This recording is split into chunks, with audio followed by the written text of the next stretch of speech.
I like to see the development that occurred in St. Michael. We got the Jarrett Hospital there, so on the highway, which is a real good thing for the elderly people to have a nice place to be and to stay. You have Botanical Garden, which is a good social hub for a lot of people. It hosts a lot of shows. They have people going on picnics. It's good for the family development and stuff like that. The Oceanic School on Bay Street, that's a very good initiative. Marine development and the ocean and stuff like that. The Carifesta Village is another good initiative. It helps with the creativity, not only of Barbados, but of the region. You have a lot of things being hosted there, like Food and Rum. The Food and Rum Festival was held there, and that was a very, very good thing. I overall like the development that we have had throughout the years in St. Michael, and I know that we will do much better in the future. Well, the development in St. Michael is fantastic. Like we got botanical gardens, for example, right? Golden Square. There's so much different things. I like the fact like the whole like community where people from other parishes can also come to St. Michael, right? And Pelican Village basically representing St. Michael to the fullest, like small businesses, entertainment, socializing, you name it. Yeah, I was saying that the Prime Minister, Mayor Marty, she's doing a great job for the for at least for the whole country. St. Michael in the whole right now is really a good point.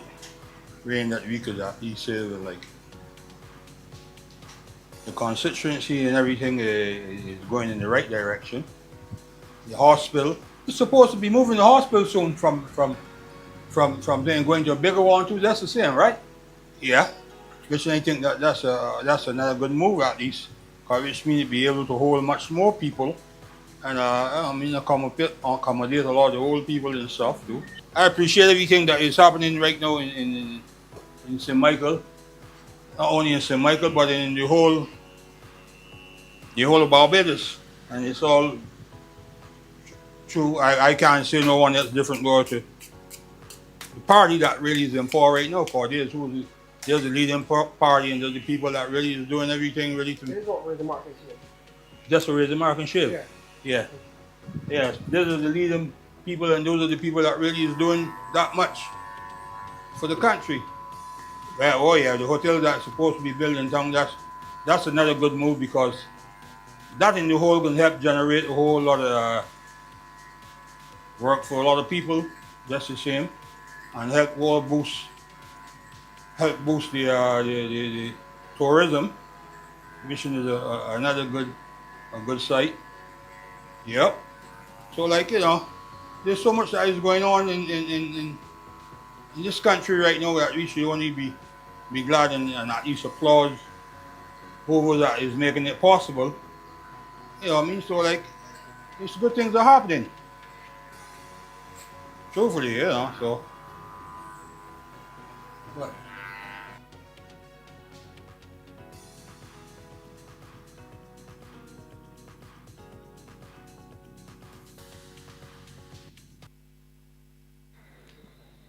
Good night, everyone.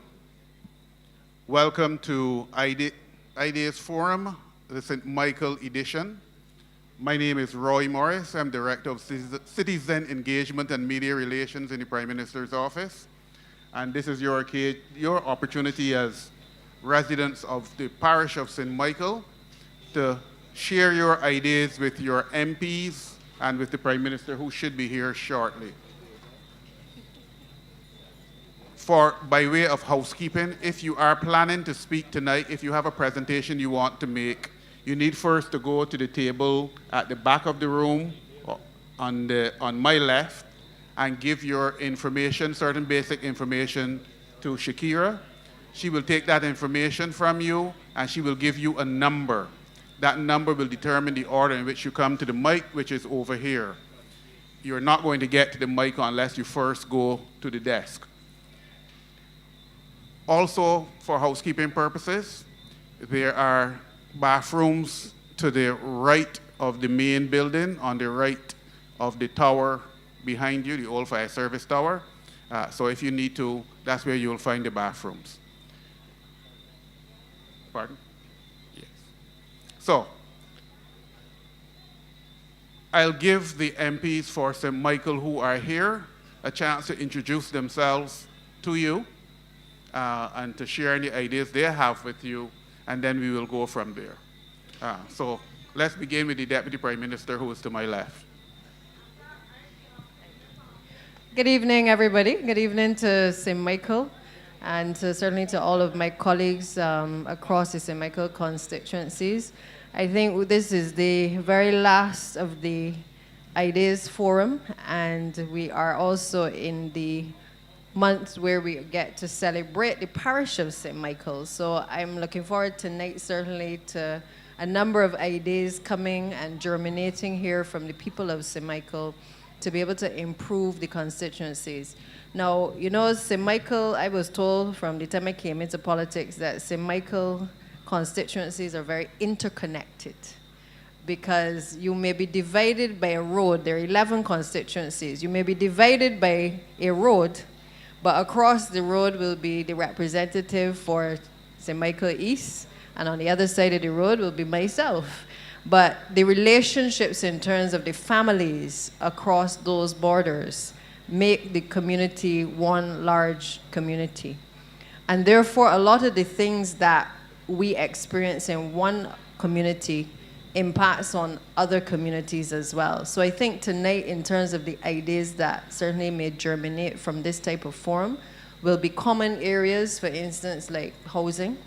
How do we improve housing? How do we make better use of the spaces that are available to us? We have a lot of densely populated communities in the parish of St. Michael. I know that our Minister of Housing and certainly the government has been working to make sure that we are able to increase and improve the amount of houses and housing conditions for the residents across Barbados, but in particular in St. Michael because of its dense nature. We have been trying to ensure as well that in terms of the recreational facilities, that while we are mindful that sometimes people want to remain in the spaces that they are, that we have to make sure that we have the appropriate areas that people can recreate. And I know the Minister of Sports can speak to that, and community development in terms of building with that in mind as well. As you see, even in this space in Golden Square, while it bears a particular history, which is well known to all of you, equally we have created a space which I don't think anybody, if the forefathers were to come back today, they certainly would not recognize the space that is here. And these are the ideas. I know Prime Minister Motley was very passionate about this space when she was Minister of Culture and certainly Minister of Education. But these are the types of ideas that I see coming out of these types of forums, where we create spaces that are in these densely populated communities, but at the same time we create spaces where people can recreate, where Bajans could come and lime. I've seen this space transform in so many different ways. But what I certainly would like to see as an MP from St. Michael is that we not just create spaces like this in the city, but that in every community there's an opportunity like this for spaces of this type that would allow the type of talent that has come from the parish of St. Michael, because we have a number of the artists over the years have come from the parish. And I would love to certainly see that we are able to replicate these types of facilities in the densely populated communities across all of the St. Michael areas. I think too that we have been doing a number of activities to recognize our people. Certainly in St. Michael's office, we've been looking at recognizing a lot of the fallen heroes of the community. We have a number of activities planned for that. And I think that we need to do that in more of the communities, where we not only do a lot for the young people, but we also remind them of the spaces that they're in, highlighting the contributions that have been made by the people who have gone before. Because as I said before, St. Michael is intertwined. You can't you go into one constituency and not find somebody that is connected in some way. Somebody got the girlfriend in one area, they got the wife living in some other place, the children from different men and women in different spaces. That is the St. Michael that I know. And the only thing that separates us sometimes, as I said, is the road. And therefore, we have to find ways in this very limited spaces that we have to be able to ensure that the history of St. Michael is also preserved, that our young people understand not just where they are going, but where they have come from. And as I said, I think this space is a prime example of being able to create something which has given us the history, and something to celebrate, but it is also a space that demonstrates what is possible as a country, because nobody could have envisaged that in the heart of Bridgetown, that this type of space on a site that had been so neglected for so many years could be created. I would also like to say, I don't know how much time you're giving me, Mr. Chair, but I would also like to see us addressing the issue of homelessness.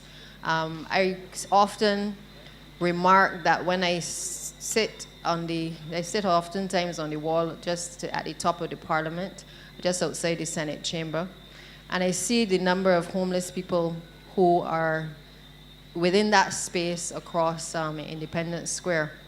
And I think that while we are able to do so much in terms of being able to allocate funds, that we need to address these issues frontally. Many people are suffering with mental health issues, and I think this really has to be a whole of government approach, whole of society approach to be able to deal with these issues. People who become homeless, oftentimes there is a history, a journey that they have traveled to reach that point. I think that instead of us sometimes frowning on people, we need to appreciate that there is a journey that they have walked to get to that point. And in all of our communities, perhaps we see the issue of homelessness more in the St. Michael constituencies than I believe anywhere else. And if I am wrong, y'all can tell me, but I see it more all across St. Michael, and in particular in the city. So I think we need to make sure that we are able to have programs that can address these things from an early stage to be able to do the interventions that are necessary, and to ensure that people can reintegrate easily if they have fallen on hard times and for various reasons may need the necessary interventions in order to be able to get back on their feet. So I'm going to stop there because there are 11 of us, and I feel like I might take up too much time talking, so I'm going to hand over to the next person who is here, the representative, Mr. Chris Gibbs, who will take the podium now.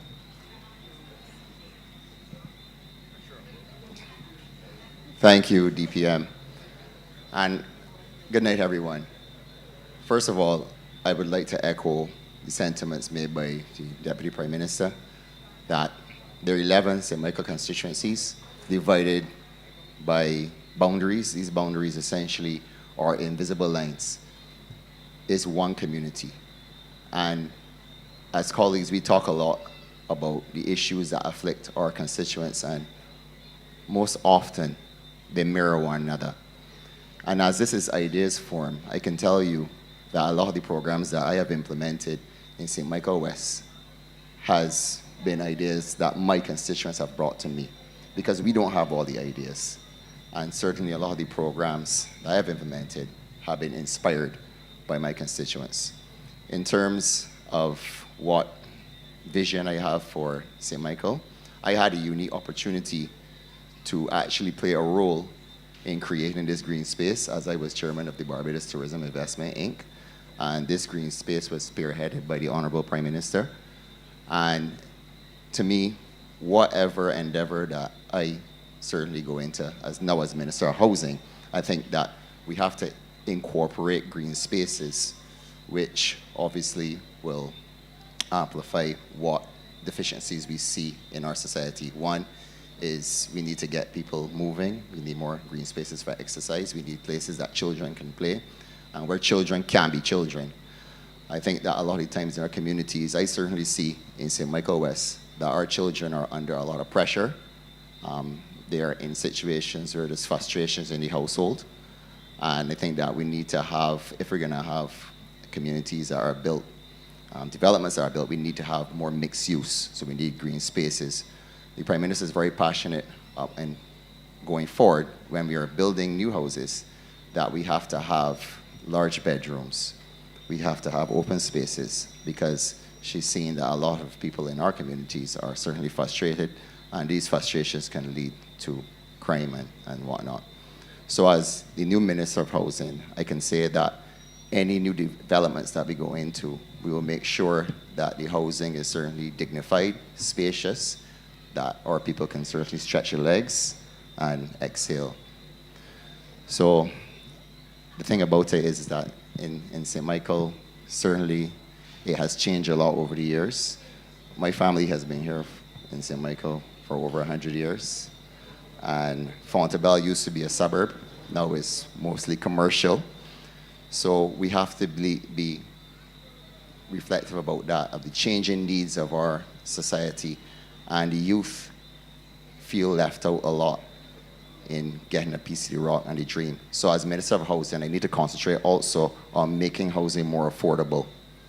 So we want housing to be more affordable. We need dignified housing, as I said before.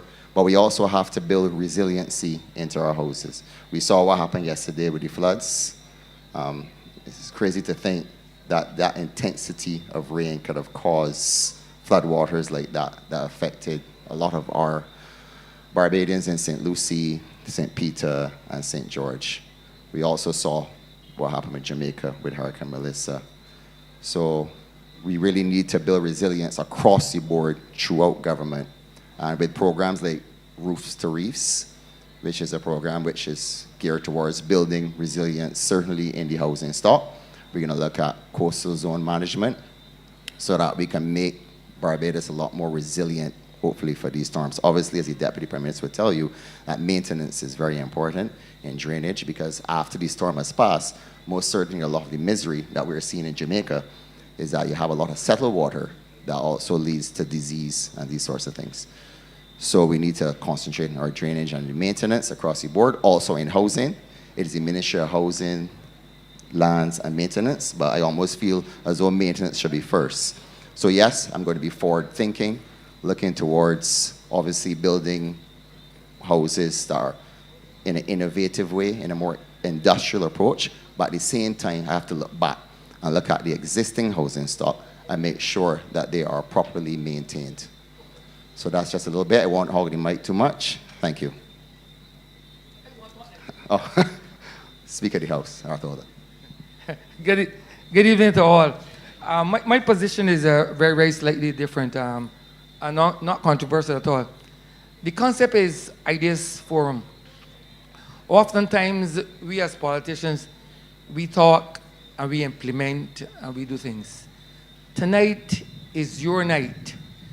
That is why it's Ideas Forum. Come to us, tell us what you, the people who we represent, the ideas that you have, what you want us to do. I am here as a listener. That is all I'm doing tonight, listening to you, to what you're saying to us. We did this, but we want this. That is what I'm here doing. I'm a listener. Listen to all of you from St. Michael who advocate and tell us what you want us to do as your MPs. Thank you.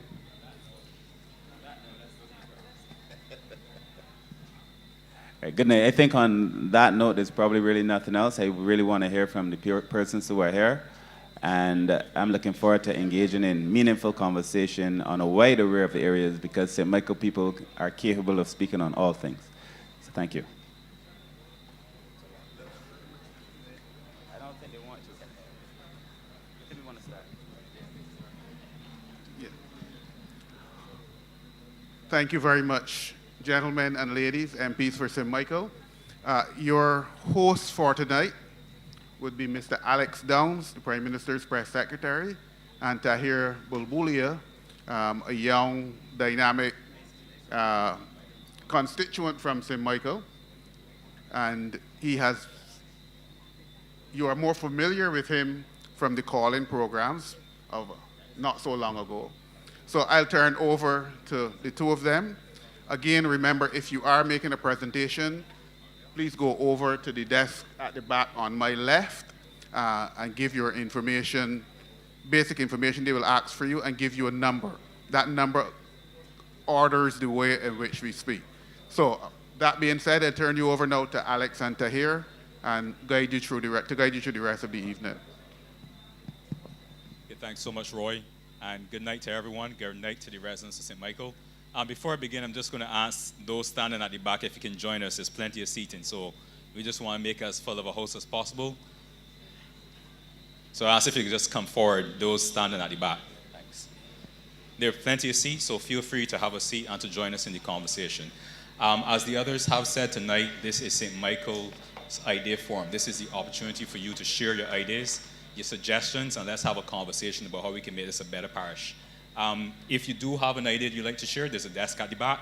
Please feel free to sit down, put your idea down, you'll get a number, and that's the order in which we will go. So I am Alex Dongs, Prime Minister's Press Secretary. To my right, your left will be Tahir Bubuya, my co-host. We've been together for all the Ideas Forum so far, and they've been extremely successful. I have every reason to believe this will be the best of the bunch.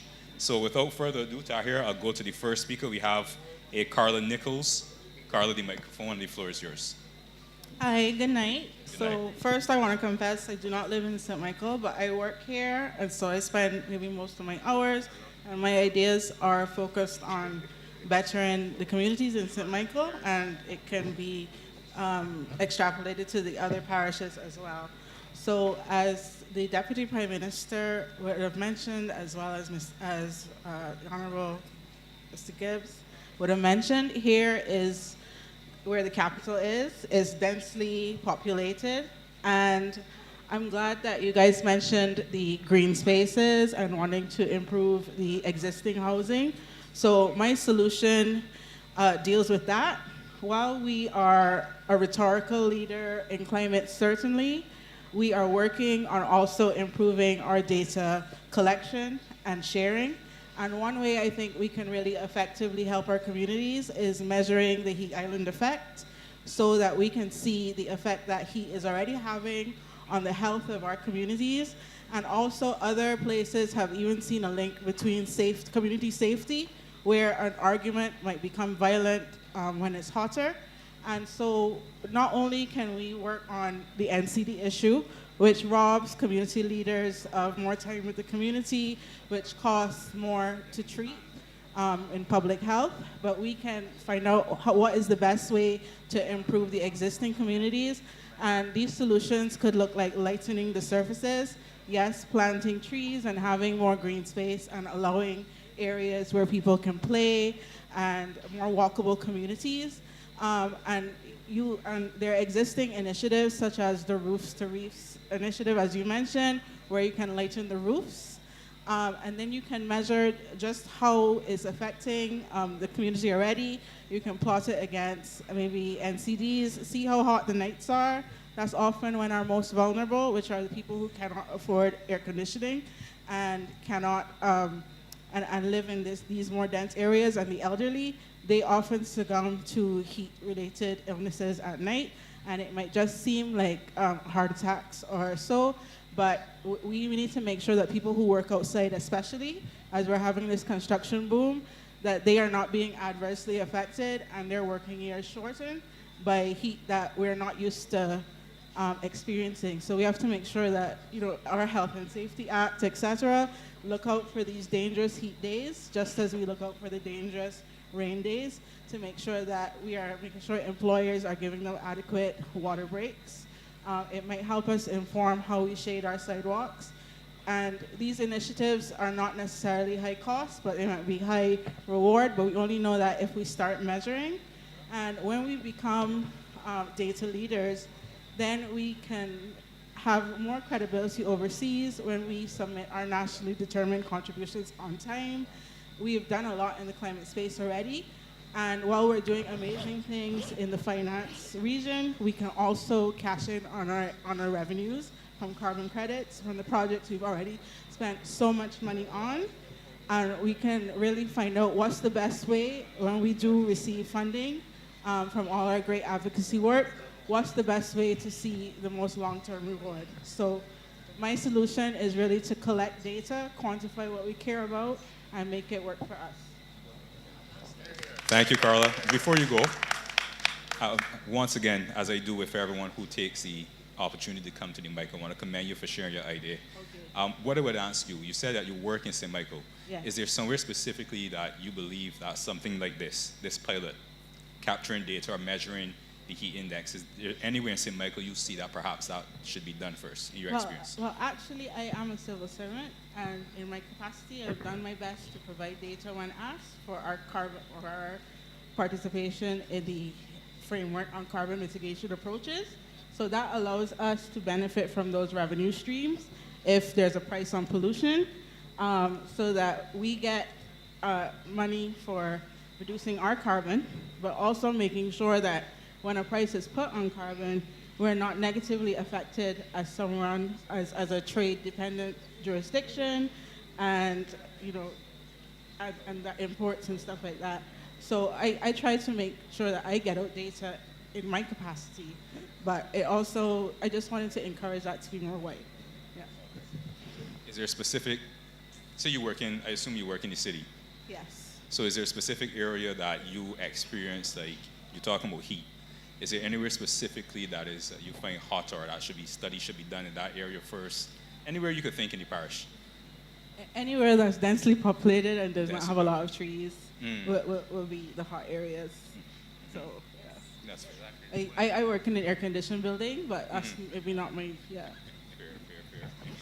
Carlo, just one thing before you go, I want to echo Alex's statement, commending you for coming up and sharing. Yeah. And who do you think will be responsible for collecting the data? Or who could be? I think you do not overcomplicate it. It could be putting thermometers in key areas, looking at satellite data. I obviously have training specifically in planning and infrastructure. So it would be to see where is most densely populated. You could look at the last census or the population work you guys have been doing, looking at where it does not have much tree cover. All of these, when you do this kind of mapping, it helps you inform where to deploy certain solutions. So it's just about collecting data and then mapping it to trends that you're seeing.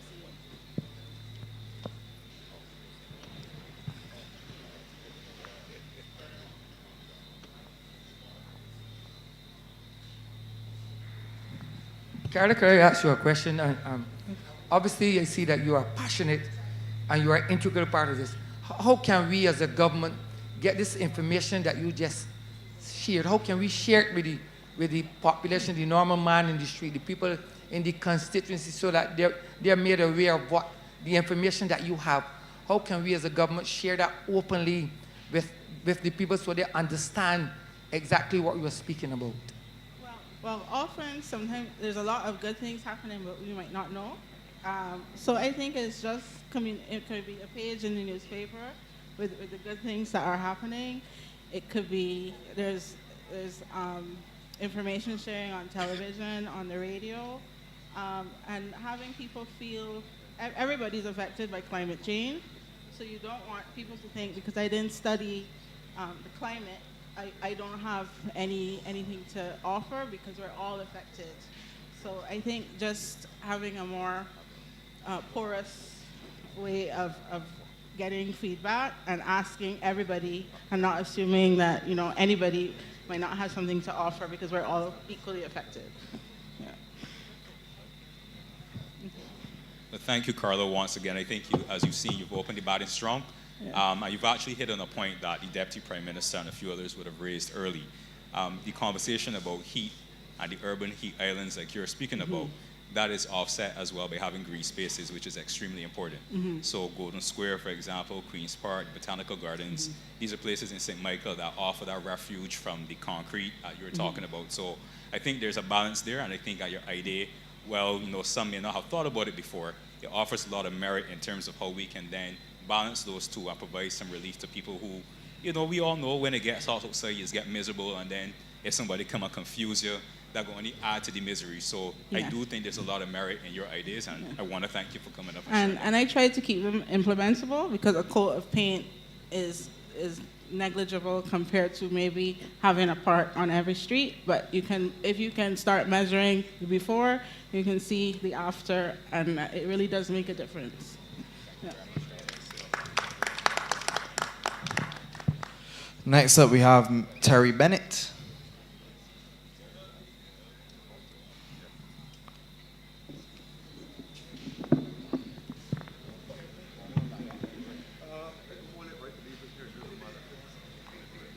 Good night, everyone. I'm glad to be here tonight. I never expected to actually ever come and stand in front of a crowd and speak on anything like this. So please excuse me, I do not have any experience. Right. First things first, right, I want to thank Mr. Kiss Gibbs and his secretaries, because over the past 5 years that I've been living in St. Michael, I didn't even know the constitution of West. Sorry about that. Right. I've been interacting with these people, and I am 44 now. I've been interacting with politicians from the time I was in my early 20s, because I understood that these people are going to guide the country in different directions, be able to implement the things that we need to improve Barbados.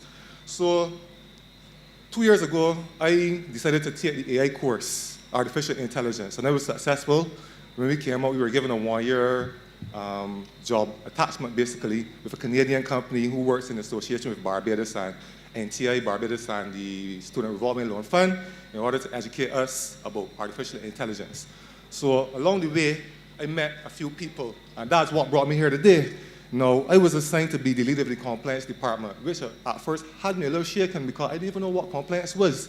But when I started the AI course, I didn't even know what AI was. So I knew that as I go further, I would learn. So I learned the compliance by taking some courses on NTI Coursera, which was offered by the Student Revolving Loan Fund and Protexa. And I was able to learn how to generate applications, how to clean data, transform data. I learned a lot in that space of time. So when they assigned me to lead the compliance department, I just took time to understand what compliance is. That's when I realized that Barbados is we actually have laws for data protection as well.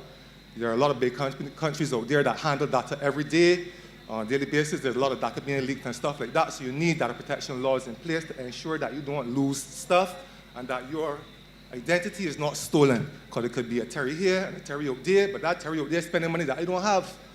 Right? And I get problems because they can't ask me what happened and they can't explain it. So let me get to my point. Along the way, I met people with impairments, in particular people that had visual impairments and hearing impairments. And I don't like to use the word disabilities now because these people are not disabled. These people impairments, they mean nothing, because I decided to take a course in generating apps. So I had to learn how to do that first. So when I learned how to generate the apps, I had to teach the people. So it was an iterative process. I learned, they learned. So within my compliance team, there were people with impairments. As I said, there was this one particular guy, Sion Greenwich. Now, in generating an application, there are many parts. You want an application that functions, but you want it to also have aesthetic value. You want people to look at it and say, this application look good, I want to work with it. So obviously, someone with a visual impairment, I personally did not expect that he would actually have the understanding. I don't want some bad people, right? Because I don't have their experience. I only understood it based on my interaction with them. So they had a situation, he created an application. The application was functioning perfectly, but when I looked at it, I told him, well, Sion, it looks fine, right? It works fine, but it doesn't have the quite of an appearance that we need. He would say, yeah, I know that. He had me a little shot, like, you can't see, but you know. But he understood the concept. There's a style sheet that he would need to put into the actual files itself in order to give the application a style. You can look at it and it will look pleasing. So he took care of that. I brought it to me the next day, and I could have done it better myself. So when I saw that, I realized that you have people in Barbados with so much talent, so much intelligence, but they're standing behind walls that they themselves cannot get around, right? And there are simple things that we could do to improve their standard of life, that they could focus more on improving themselves and letting themselves be seen and do more for the country. So I had a conversation with Sion because he brought it to the forefront. I mean, like, I knew he had a visual impairment, but based on the metrics that I kept, performance, productivity, punctuality, this man was like A class. So like his impairment didn't matter. So I had a conversation with him and asked him, so how do you get around Barbados? Like, how you interact with people and stuff like that? He explained to me how he interacts and he gets help here and there. I said, so do you have any ideas in your brain, right, which we could use to improve Barbados, that person that you could be a little more independent? The man already had an entire document set up, right? I mean, like, I do not have it. No, I had to go and generate it because the contract came to an end. I no longer work with the AI people. The brain is still here, right? The people that I met, they're still inside of here and still inside of here. Because like, before that, I never had an interaction with a person with an impairment. I didn't understand the life that they were living and how difficult it would be to operate, navigate, you know? And that you gotta lean on somebody all the time when you want something, right? But there's a way that they can live a better life. And he already had it because it is his experience. So obviously he will be thinking about this every day. What could happen to Barbados that I could like be more independent, you know? I'm a man, but I want to feel more like a man. I want to be able to call everybody and say, like, help me turn left, help me turn right. So I don't want to get into details and numbers, but that's what I did there on my laptop. I have numbers. I understand that Barbados is a country, right? We have expenditure, we have revenue. We cannot go and just spend money just to do things, right? It has to be beneficial to us. So I want to look into it and see like how it would be beneficial for us to improve the infrastructure in Barbados for those that have impairments. That will also be beneficial to us for our tourism sector, because that's basically what we're working with in Barbados right now. The sugar industry, and as big as it was when it was small, you see all the can tractors that run and pull off the can. Don't talk about that. I was young, born in the 80s, right? So there are things that we can do. There are places in the world which we can describe as e-states. They have implemented certain things around the entire of their nation. Barbados is a very small nation, yes, and it may incur costs, this is true, but we have private sector companies and people out there so that want to look good. So they can actually add by investing as well into these kind of ideas. Now, the gist of this thing is, right, we can have beacons installed in public buildings, supermarkets, even the corner shop, right? And how this is beneficial is that a person, right, can easily triangulate their location without asking for help from anyone. Get from point A to point B. They can actually get a job now, get there, get back. I don't have to ask any questions, you know? I mean, like, obviously we as Bajans, we have a lot of love in our heart. So if we see somebody out there that want help, we're gonna go and offer a hand, and we feel good about that. But sometimes the people is, you know, you don't feel good, you want your independence. So my proposal here, right, is a plan that's gonna take a few years. It's not something that's gonna instantly happen, right? But it's gonna be beneficial for our people with impairments. We're gonna give them more independence, and also is a little extra saying there. If we propose ourselves to the world as an accessible nation, we could tap into a market that people don't think about. People coming to Barbados, they won't have an experience, right? They could go to Harrison's Cave, but you can't see.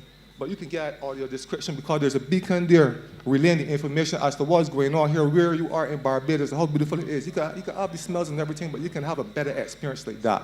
We have places like the Animal Flower Cave. We have so many places in Barbados where you can put these things, right? And it's not like a heavy investment. It's going to take millions out, and it's going to take money away from one sector and left people struggling. It's not like that. It's something that is easily done. And we have the talent here. Now, when I did my research, because I learned AI, I put everything through AI.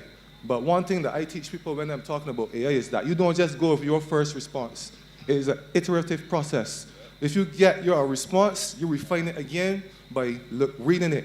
That's why a lot of people fail. They use AI to answer questions, copy and paste. AI makes mistakes and it hallucinates. And I learned all these pretty words, right, during the course and during my time as the leader of the compliance department.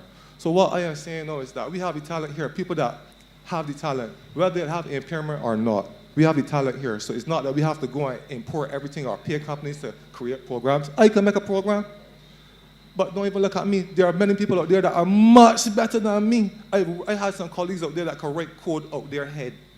What kind of science is that? I can generate it. I understand the concept, I understand the process, I know how to put it together, I know how to make stuff work, but there are people out there with greater intellect, I should say, than I do. So sometimes I realize when I talk, I get real far into talking, right? But I want to focus. I want it to be better for people with impairments. Not only visual impairments, people with hearing impairments, but we have people out there with children with non-communicable diseases. That there are things that we can do and implement because I did simple research to find a solution, right? And I know that if we have so many businesses out there with so much brains on their heads on their shoulders, right? We can find more solutions and things like this here that bring me out of a hole. Because as I say, like, this is not something I would do. As you can hear from how I speak, right? I'm a raw Bajan. I did not come here to water down my words and sound like a real professional. No, I did not. I came here to speak the truth. We have intelligent people, right? We have infrastructure here that we can improve. And one thing, once we put down the foundation for this particular infrastructure, this could lead to more things because AI, technology is dynamic. You're going to keep getting more things to come. But if we have a foundation, we could build on that. But as I say, I want to focus right now on doing something for the people with visual impairments. Not saying that there are not other people that I want to help too, but I know for a fact I can't do everything at the same time, one at a time. Let me start. This idea is great. I can't give you the details and the numbers, but I based it on research I did about our GDP, the amount of money we spend, the losses we make, the industries that we have involved, private sector, how they will be involved. You know, the private sector is going to play a big part because they want to look good. And that's all who would say that. We've got big companies in here, so conglomerates, Massey, whatever. They want to look good, put beacons in your store, right? So that a person might not be coming to your store, but they can use it as a triangulation to find out where they are. So, like, I hope I get you all the gist of my idea. I don't want to take up no more time. I want to bring it to an end, but we got to help the people out there that we don't think about because they're living a life we don't understand. They're having an experience that we can't experience. So, like, think about them and help them, right? That's basically it. I have the numbers, I have the details. The Prime Minister, I could talk to the Prime Minister to come by mouth door shut. I know how to speak. Yeah. Say Michael West.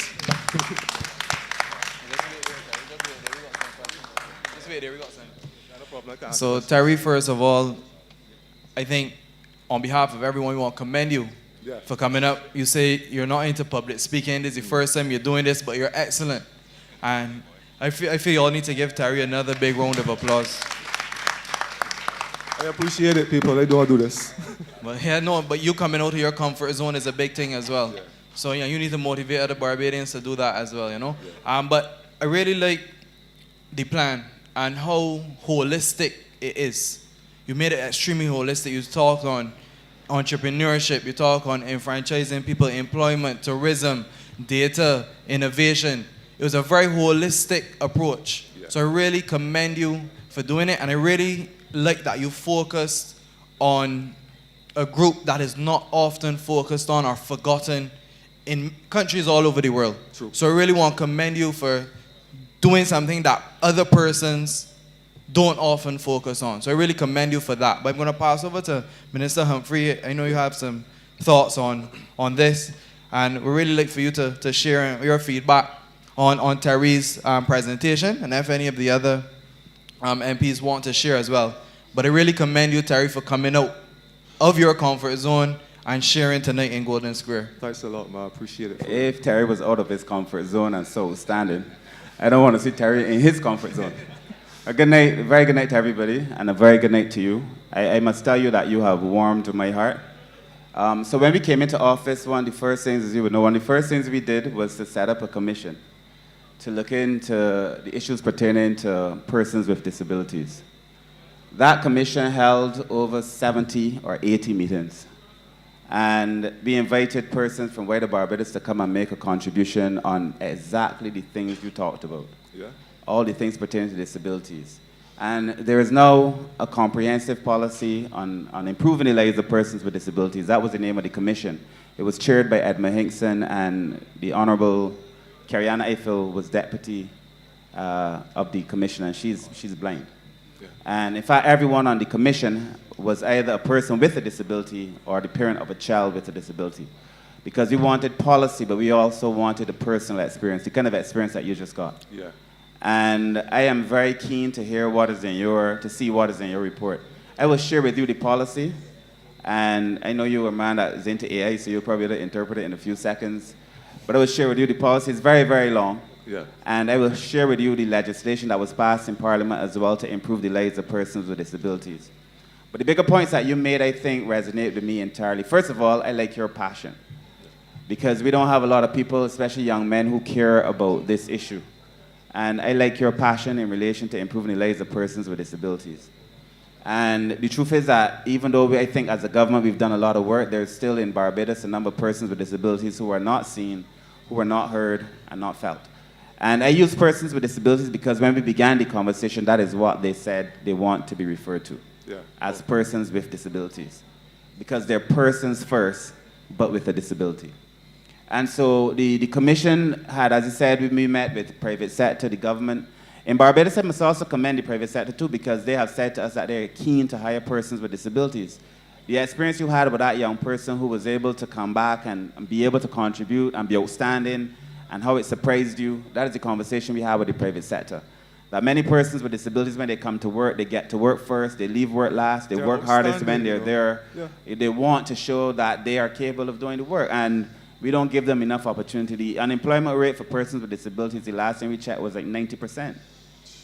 And I mean, we've been working to reduce that. We've hired a lot of persons with disabilities in the ministry. The government now has a policy where it is going to be hiring a significant amount of persons. We contemplated the idea of having a quota, whereby every business, depending on its size, would be mandated to hire a person with a disability. But when we began that conversation with the disabled community and with the business community, we both sides had reservations about it. And so they prefer to hire persons out of their own volition and interest, as opposed to being forced by law. So it means we have to do a lot of things. One, in education, we have to make sure that the educational system is fair to persons with disabilities. At the 70 meetings that we held, the consistent complaint over and over for not only persons who were blind or visually impaired, for persons who had hearing difficulties and impairments, for persons who had physical disabilities, the education system was the main problem. So that by the time you produce, after many years of school, a person with a disability who is very unlikely to have the same opportunities for learning. You don't have the aids, you don't have the tools, the teacher doesn't have the patience. In fact, Andrele isn't here, but if Andrele were here, we do this thing every year. And let me begin by saying is that you could bet your bottom dollar that you're going to be in the Ministry of People Empowerment just now. But Andrele, who isn't here, when he did his story, he does this thing, we do this thing every year, we invite a person with a disability to tell their story. When he told his story, the thing he complained about, there were a few things, but the thing that he spoke of that hurt him the most was that when he went to school as a young boy, because of his physical disability, the desk was inconvenient for him. It was uncomfortable for him. And he said it was affecting his learning. So when he said it to the teacher said, well, if you want a desk, you got to bring your own desk.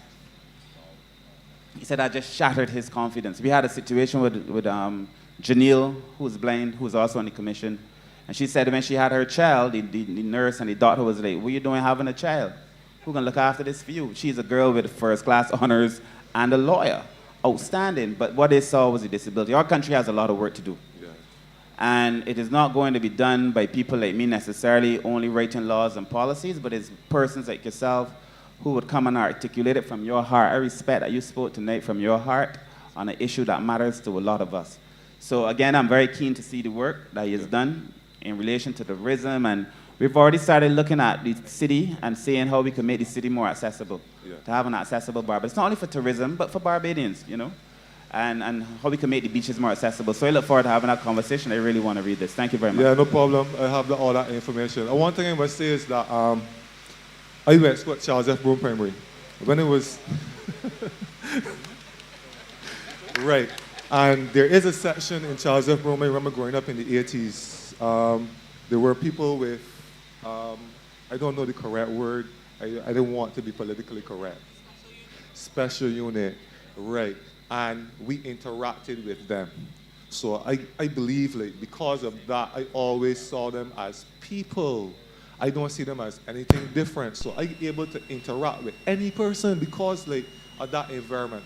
I know that right now we have schools for people separately, and I understand why that is, but there are some schools that you can still have this being done.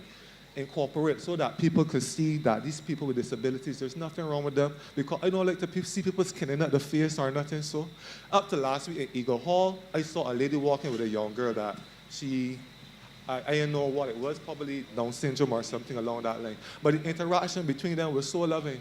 It warmed my heart, right? I get old and sentimental now. I see it, right? I was like, and I spoke to them. I was like, I'd like to see that. Because these are people that we got to talk to the same way that we talk to people that we want to respect, right? So, like, let me, like, care about these people for real. Don't be like, yeah, let me do something about it. I have my documentation there. I provide all the information. Anything that needs to be done, I do more research and provide anything else that needs to be done. I think I had enough time. I'm not going yet. Thanks, Right. thanks, No problem, Terry. no Good problem. night, everyone. I'm Marcia Cattle, MP for St. Michael South Central. I heard you talk a lot about the infrastructure side, which I think is really critical. So I'll let Minister Humphrey carry on there. But I also was interested to hear you talk about your experience working on tech and AI. Yeah. As a former technology minister who is actually still working in tech on the private side, before, a few months ago, the ministry partnered with a faith-based institution that does a lot of work with people with disabilities. And the project had to do with enhancing the skills of people with disabilities with a view to getting them involved in tech-based work. Part of the rationale for this is that it was essentially low-hanging fruit for a lot of people who were confined to their homes at the time. So if you get some as you mentioned, people who are have high aptitude for certain kinds of things, who are bright, who are interested, who are dedicated, and you take the tech to them, you take the training to them, and then get them in income-generating work. Yeah. And what we found was that actually the pathway to that was quite short because you're just getting a computer in front of them and then doing the training from there. And so we started some work at the time that we didn't quite get to finish, but that I've picked up in my private capacity, and I would like to offer, I don't want to take you away from Chris in St. Michael West, but I think that what the moderators were getting at is that, is there something that we can start now? And I know that the infrastructure stuff will go, but I am kind of offering as well, or asking as well, if there's something that we can start now on the tech side to bring some of this training and start to expand some of this work with people who are living with disabilities. We started, we were able to have 3 people who found decent work in a tech-related sector, but I think there's so much more that can be done. And when I heard you tonight, it kind of triggered that so that we can pick that up and not let it disappear. So I'm hoping that perhaps this is something that we can talk about some more. That's no problem. In a case like this, the first thing will be generation of the applications, because you have to not only generate the application, you have to test it, ensure that it works, because people are going to depend on it. So that's something you can start in the beginning without even having any infrastructure. There's software you can utilize to generate applications. You can actually download software. Python is what we usually use to generate code. Python, and we use the AI to actually assist us with the generation. So if you want to start something right away, you have GovTech, and there are also, yes, I know what's going on. And some of my colleagues that I was working with have come together to start a technological company named Nexura. These guys are highly skilled. I mean, like, I think that I'm bright. I think so. But I know that these men are bright for sure. So in a case like this, right, generation of the application is just the first step. We already, I have a basis as to what we would need. There are estates, as I said, that have these things implemented. So the idea is there. So we already know what we need. But as I say, generating an application for Barbados itself, as Carla, you spoke about collecting data. That is a major part of generating applications for Barbados, because a lot of the stuff you'll find on the internet is catered to the wider world, US, UK, the Western world, big countries. But in order for us as Barbados to become an e-state as well, we got to start collecting data. The same thing you mentioned, that's why I was listening to what you were saying, because that's very important right now in these times. Data, that's what drives our society, and that's how we're going to make it forward. Once we have the data, we know how we can analyze it, and then we can do predictions, something in AI called logistic regression. Whereas that you have the data, you could formulate an algorithm that predicts what will happen in the future based on trends and current and future possibilities. It would be remiss of me not to come up here and speak on behalf of Terry. I've known Terry for 6 years now, and I have always recognized the tremendous talent and potential that he had. When we met, we had just come out of COVID, and then we had the ash fall. And Terry, permit me to tell you could go ahead. Them the story. Okay. So when I met Terry, he was unemployed at the time. Of course, COVID and ash was very hard for young people like Terry. And Terry's a very bright young man. We had numerous conversations. I was an engineer, and Terry has a lot of ideas, so we had a lot of conversations. So I had the opportunity at that time to select a few people to be on the ASH program. So I selected Terry to be on the ASH program. Can you imagine that? A man of his tremendous potential, talent, and intellect. But I'm so pleased to hear, Terry, that you took the opportunity to go and learn AI. And this really does show the importance of the NTI, the Construction Gateway Program, and these programs for our people, so that we can get our young people to learn new age skills like in AI and cybersecurity. So Terry, we're extremely proud of you. Yeah. And I really appreciate keep up the good work. Kanisha and the other secretaries that I've been interacting with for the past few years. I mean, like, all these people are intelligent and they speak to me like a person. Like, I Terry, face a kind of discrimination that I don't even want to talk about, right? I do have the intellect to do certain things. I do apply for jobs, right? I get interviews, I get there. They interview me, they look at me, they smile, but I know why I'm being patronized, I'm not a fool. But you don't make a noise out of it, right? You smile and you go ahead because other opportunities will present themselves. So, like, what Chris says is, like, I do have a lot of potential, I know that. But when you're unemployed, right, you have options. You could go and do crime or you could go and do work. You do crime, you end up in jail, right? That's what's gonna happen. You end up in jail, you're gonna end up, your family's struggling and suffering. Like, all the foolishness that happening right now is not necessary. All these youngsters that they're killing one is not necessary, you know. All you gotta do is recognize, like, I know, like, I have the ability to be an accountant, but they don't work. Right now, I gonna go and pick up that ash, right? And I made money and I was able to pay my rent, buy food, and survive, though, right? Because, like, that way is right now, it's survival people, ain't time to do foolishness. So, like, and, like, I'm an artist as well. I write songs and I write music and stuff. I did a song for the Student Revolving Loan Fund, right? Sorry about that. I did a song for them. I did a song for Protexa, the company. I sent it to Canada. I mean, like, I let it go because I tell myself, as long as I could do these things, I get my abilities out there, people gonna recognize me. No matter how much I get used now. At some point in time, I'm gonna find a way. If everybody got that, man, that understanding that that's how life is going. You can't get everything one time, man. Everybody ain't gonna get rich, right? But something is just to survive, right? And if you want to survive, right, do the right thing. You won't be hiding from police. That don't make sense. I could get up in the morning and water my plants and walk down the gate and go to the shop and come back and smell at all my neighbors. I have all that wrong. Nobody is trying to kill me. Understand? And a lot of people might look at me and say, look at this Rastaman. I got tattoos and stuff, guys. I just want you to know, right? But I got sand in here and I got sand in here. Understand? Terry, listen, I believe on behalf of everyone here and everyone watching, we really want to thank you. Yeah, glad to be you here, said man. that this is your first time, but something tells me it's not going to be your last. So there's just one thing I will ask you, Terry. Yes, sir. So all that information that you've given us, we've got your contact information. If you could put that in the proposal to send to our Director of Citizen Engagement, Mr. Roy Morris, because I really think what you have there is not just food for thought, that's food for action. Yeah. I think now we are ready. And the Minister, with your permission, MP, we would like to get some of the ideas. I think they really have some impact that we could start to see happen. You all got me out here real long, though. Yeah, it was a good idea. That's what's happened, man. Ideas Forum. But Terry, you've been amazing, so I want to thank you for coming up, all right? Thank you all, I appreciate it.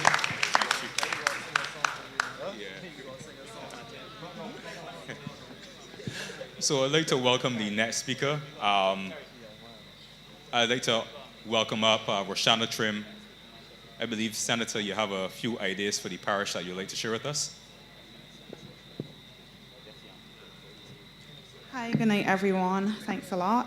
So just two things. The first is that a lot of my life was spent in youth work, so I did a lot of volunteerism throughout the years, and one of the challenges that we had and that we continue to have is access to affordable spaces in terms of offices for youth organizations. A lot of youth organizations don't do the kind of work that they might like to do because there is no centralized space. They also lack access to resources. When you traverse Bridgetown or even other parts of St. Michael, you might see a lot of old buildings and buildings that are no longer being used. And I think it's a great idea to repurpose some of those buildings so that community organizations and other NGOs could have a base. They're able to have classrooms so they don't have to worry about paying for a classroom space, because when I have to when I have to pay for classroom space, it means I now have to consider additional overheads, even if persons are offering their labor for free. In addition to having co-working spaces for small businesses, a lot of businesses are also looking for spaces to work. And if we could find spaces for them to operate within communities or in Bridgetown, it offers them a central space to engage. It also means that youth or young people at any point in time could know, okay, so if I go on Sundays or Saturdays to this particular space, there is going to be an activity, a class happening, something happening. Additionally, it takes young people out of some environments that might be negative. So my neighborhood might not be a space that I want to be in. I might need to see new environments. I found that that was a really good thing for me growing up in my community, being able to leave that community and explore, engage with other people, speak to persons who had different experiences, whereas being in an environment might limit you. You now kind of have this access to mentors and those different things, and sometimes you need persons to speak positively into your life in ways that others in your community or in your home may not. We have to accept that all homes do not offer the same kind of encouragement, the same kind of space, and one of the gold spoons or the privileges that we often underestimate is having parents or somebody that pours into you and sees something in you. And so that's really something that I really wanted to touch on. The second thing is that there's been a lot of conversation recently about rent and the ability of locals to rent homes and the cost of that. And so I also believe that even the city or some of the other neighborhoods might be good spaces to consider zoning and being able to incentivize for persons to offer affordable rates to locals, because it definitely is a problem that a lot of persons have highlighted over the last few years. Well, thank you very much, Senator Trim. And Roshana, if I may call you so, you know, we've worked in youth organizations. I won't age us, but going back. And that challenge you spoke about in terms of having sometimes a central space to work from that you can invite others into as well. I think that's a point that should be well taken, because now more than ever, I think we need to, you know, have spaces where our young people can come out and come to somewhere where there's a sense of purpose and no longer, you know, feel as though sometimes you may be on the sidelines trying to push your way in, but you're now among peers where you can share your thoughts, share your feelings, and have them immediately understand and be able to translate that then to those in power. So I really want to commend you again for coming up with that idea. Thanks, Roshana. Okay, I'd like to move on to our next speaker. We have a Davison Griffith. Floor is yours, Davison. Good night. Let me first just start by saying, Kurt, you covered everything that I was going to say within disability.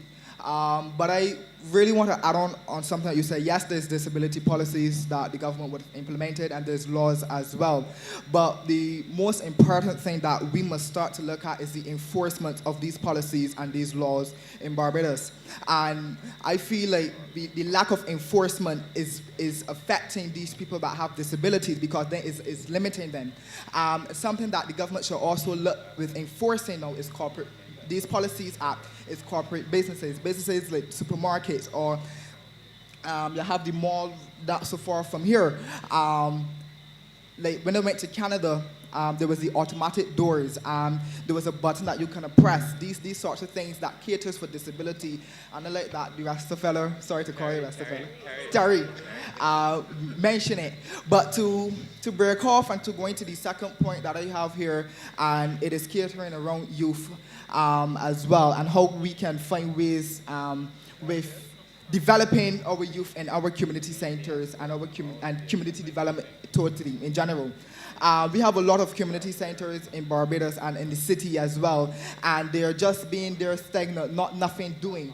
And I feel like Roshana would say, we need spaces where young people can come out and feel a sense of purpose. And we as, you all as MPs, you all as the government, must now find your purpose, your business to implement meaningful programs in the city, in our community centers, that young people could come out and feel a sense and a purpose that, okay, well, my MP is doing this. My MP is having a program here for me. It's having a job program for me that OSI can come down and have 2 sessions and they can get a job internship. And we have a lot of young people that go to school and don't come up with a lot of CXCs, right? And it can be because of the environment of the households. And government must make it a responsibility as well to help with those people. Now, I know there are programs like skills training, there's the Youth Advanced Corps and stuff like that. But we must face the reality is as well that some of these children are the bread carriers in the household. They have to go there and look to bring something in the household. So if government can work with those young people and, okay, you're skillful, you have no qualification, but I can put you in this space. I can try to reach out to this business and say we could go and do a 3-month or monthly internship and can be paid, to help with the load in the household. And that will help with a lot of and then that will help with the decreasing of what is the word I'm looking to use? Youth unemployment. That will help with a lot of youth unemployment rate.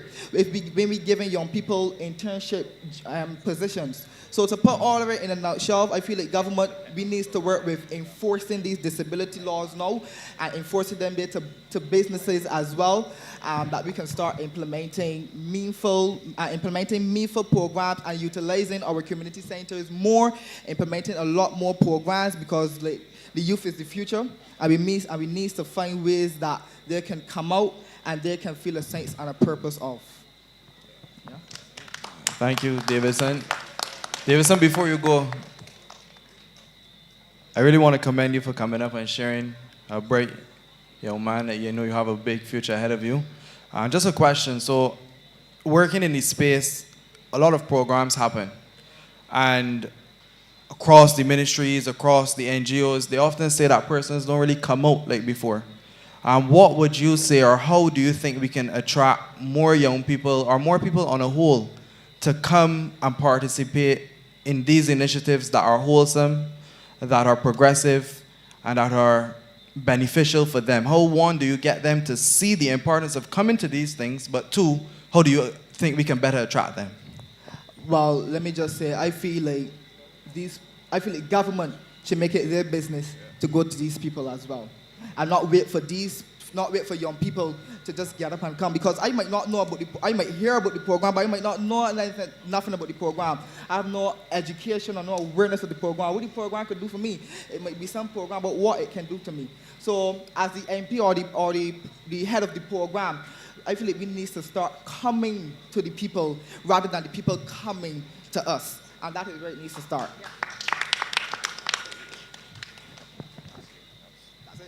Brilliant, Davidson. You're out to the hot seat. You're not like Terry tonight. But thank you, Davidson, for coming forward. So over the course of the night, we've been seeing a general trend in terms of the conversation. So persons with disabilities, how we can work with them as well. Conversations about the environment, about the youth. And so as the speakers have been, talking, and the MPs have been talking, they've been seeing some nodding heads in the audience. So I must believe that there's some people who are understanding and feeling what we're saying. So I just want to open the floor at this point if there's anyone who, you've heard the conversation that's been going on and you have a point that you want to share reflecting off of it. I just open the floor to you. You don't have to necessarily go and write your name. I know some people are a bit, shy in terms of doing that, but you can come and you can share that so we can keep the conversation going. That's a very good idea, and this is the last one for the year.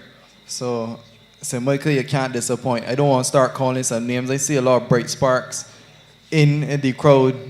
I'm not going to call some names, but I see Caleb come into the mic. I see my friend Kyrie, my classmate friend Yui. Kyrie, I want to hear your opinion, man. I want to hear your thoughts as well. So after Caleb, I would really appreciate it. Yes. Caleb, we welcome the president of the Barbados Youth Development Council, Caleb Braffett, to the mic. Hello. Right, it's on. Hi, good night, Tahir. Hi, good night, Prime Minister and Member of Parliament and MP present. I couldn't sit down and be quiet, recognizing that the last 2 speakers were to speak about young people and youth development and being the president of the Barbados Youth Development Council.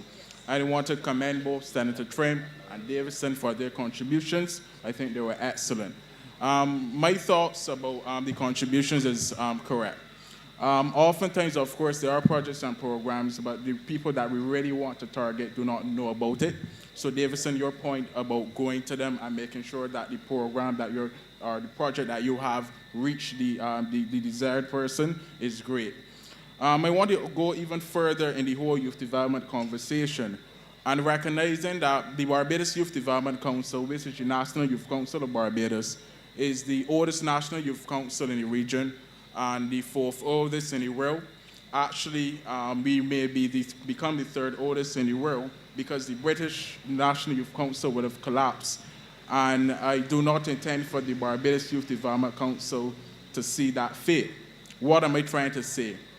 I believe that in 2025, there's the prime opportunity for the Barbados Youth Development Council to go through its other evolution.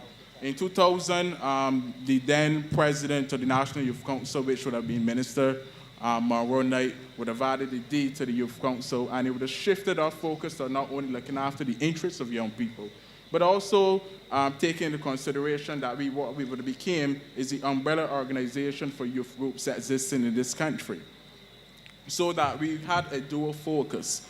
Now, when we look from in 2025, we know that there are some issues that young people, in terms of young people, we know that some young people are engaging in negative activities, whether it be criminal or otherwise. And one of the ideas that the Barbados Youth Development Council would have proposed would have actually to be that we make compulsory young people to join youth organizations. Tyre, you would have made the point that, young people are not coming out to youth organizations anymore, and that is the truth. Many of my members suffer from ding-doing membership and lack of membership. And just as we have certain laws and regulations in place because we recognize that as human beings, we need a push in the right direction, is that this should be become compulsory for young people. I know that at the level of social partnership, being privileged to be a part of those meetings, that is something that was decided by the social partnership, and which I commend the government's bold step in taking that lead.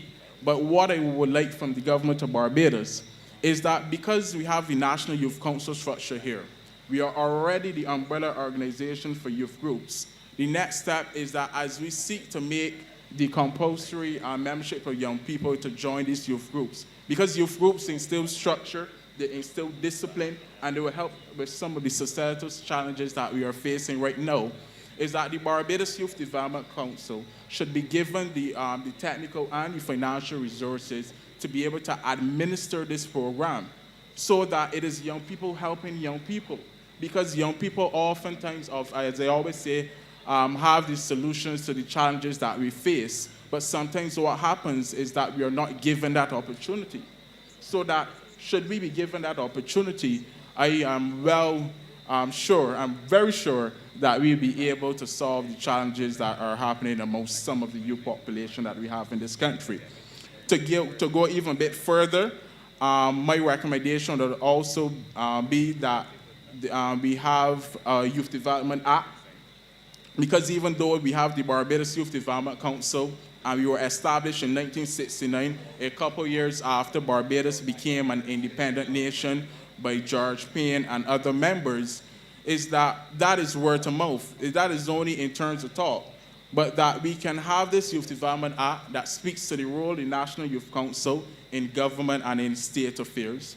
They can speak to the functions that I would have highlighted in terms of managing that compulsory membership or that National Youth Service type of entity. That it would also speak to bringing what the government would have done in regards to the National Youth Policy and enshrining it in legislation. And it can also go a step further and looking at all the things that exist in silos that in regards to the youth economy, whether it be in terms of the youth entrepreneurship scheme or the various trust loans, that you can bridge all of them together and create that entity so that holistically youth development is felt, seen, and heard in this country. We can take the model of St. Lucia with their youth economy. I believe that a youth economy unit could be set up within the Division of Youth Affairs and to be able to ensure that young people can benefit, and it could be in terms of those having those low interest rates for housing because Roshana would also talk about rent. so that you see how all ties in and you have that holistic youth development approach, and so that young people in Barbados could be able to benefit. So thank you very much. Thank you so very much, Caleb. Before you go, and I know we had this conversation a while ago, and not just in youth organizations, there's the dwindling numbers, but in churches, in clubs, in NGOs, as we have mentioned. How, from your perspective, how do you think, one, that these institutions have adapted to the shifts that's happened in the Barbadian society, one, and two, how do we then equip these institutions to be able to address some of the challenges that are now faced in 2025 as compared to previous years, 2015, 2010, going back? Yes, certainly.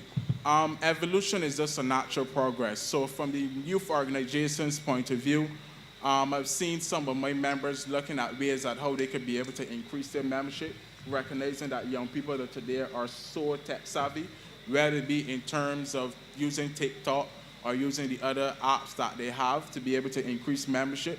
In terms of church or religious institutions, what is necessary is that you can adapt and you can evolve, but you can still stay true to your morals and grounded in principle.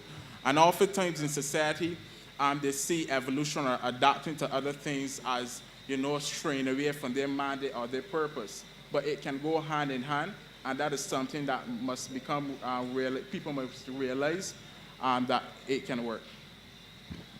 Yeah, thank you so very much, Caleb. I think you should give Caleb a big round of applause. Thank you very much.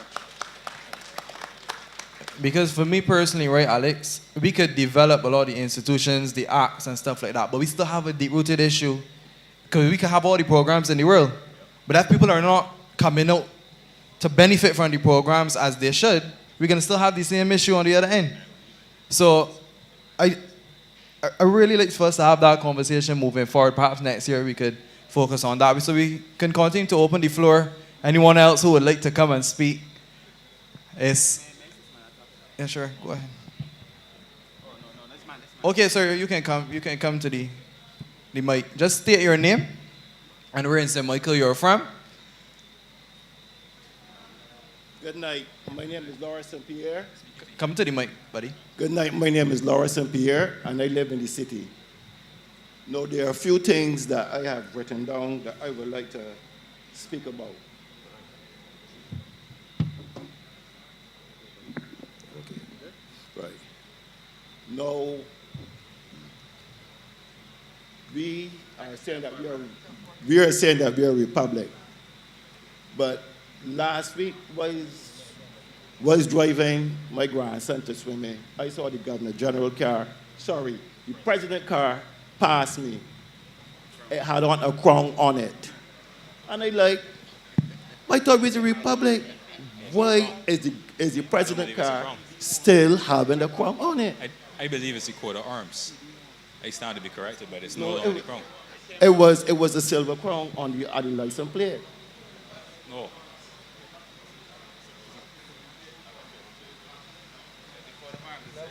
That's the coat of arms. But that's not what I saw. Okay, I could be wrong about that. Okay. Okay. Okay.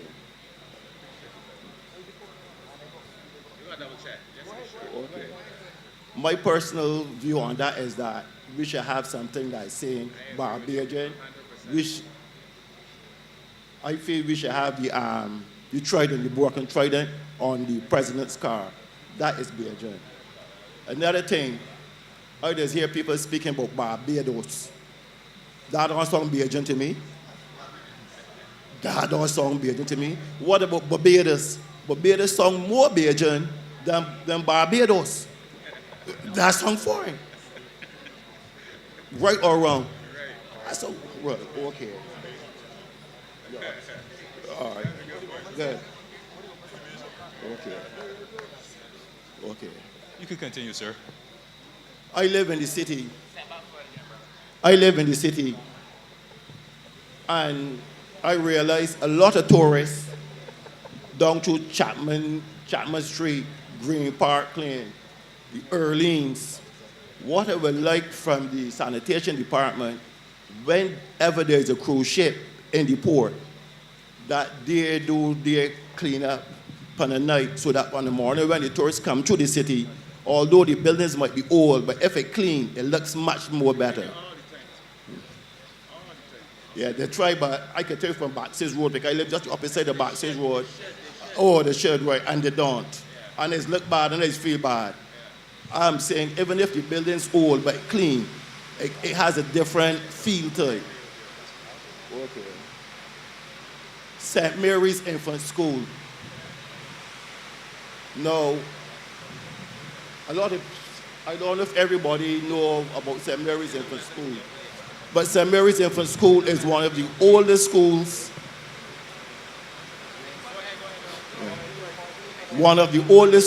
that was established in Barbados after the slaves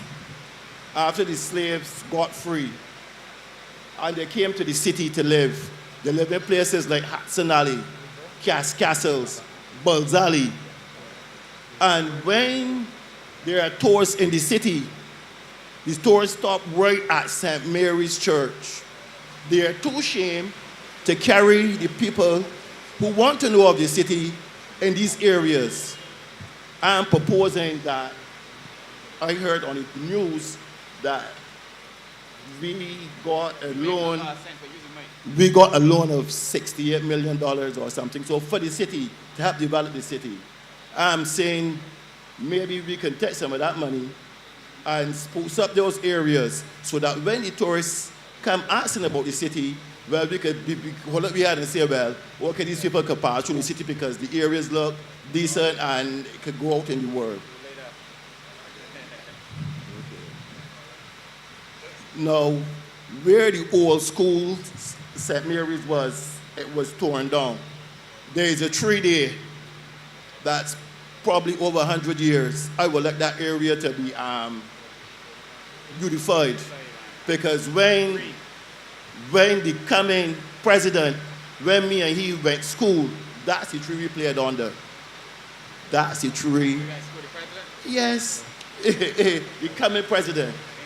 Yeah, right. We went to school at St. Mary's Infant, St. Mary's Junior together. Right, we went to school at St. Mary's Infant and St. Mary's Junior together. So I would like the tree to be preserved and the area, because not only that area is over 100 and something years, because when the slaves first left the plantations and they came to the city, this is the areas where they frequented, where they lived, and so on. So these areas should be preserved. Okay.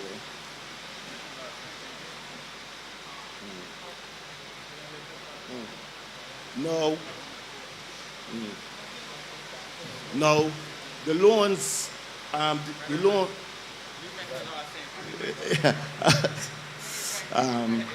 loan that the government received for the development of the city, I was wondering if possible that we could get some loans for the people that live in the city, that they could spruce up their houses, lower interest loans, so that we can make our houses look better.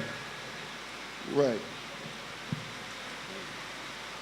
And don't talk about they have community centers where, as the young man was saying previously, that they'll be closed the majority of the times. What if we could use those places for the younger people? The young man was saying that the programs that the government have, the young people don't know. And I live in the city, and I just try to be a mouthpiece for the youngest fellas where I could go and speak to them. Not when they're vexed, because when they're vexed, you can't tell them nothing. So I wait till when they're cool, and then we're going to talk to them. I tell them about skills training and this and that, and the fellas like, what you talking about? They don't know nothing about these things. They don't watch television. They don't watch the news online, so they ain't going to know about these things. So as a young man say, what we got to do is to got to bring the people that works in the office on the ground now and intermingle with the younger people so that they will get a chance to know what is going on.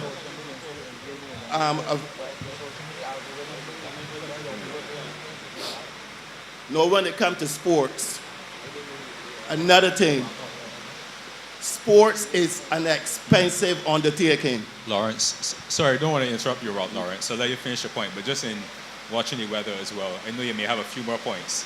All right, 2 more. That's no problem. All right, good. Okay. Now there's sports. Football, cricket, swimming. Those 3 sports. As a child, if you want to participate in any of these sports, you have to pay. You have to pay, and a lot of the kids in the inner city don't have those funds to pay for those sports. And my final thing is that we West Indian leaders, we trying to get a ferry to come to the islands. But you know what I'm saying? Windward Shipping Line had a roll-on ship doing work in Barbados, between Barbados, St. Vincent and St. Lucia, a roll-on. We had that already. We let them go. And now all of a sudden, I'm taking me 2 or 3 years to do back the same thing that we had already. Another thing, and final thing. We had fishing trawlers in that careenage, fishing trawlers that could go for 2 and 3 months. We let that industry dead, and all of a sudden, we got long legs could only do a week. Shooting myself in the foot all the time. Thank you, ladies and Lawrence, gentlemen. thank you so much.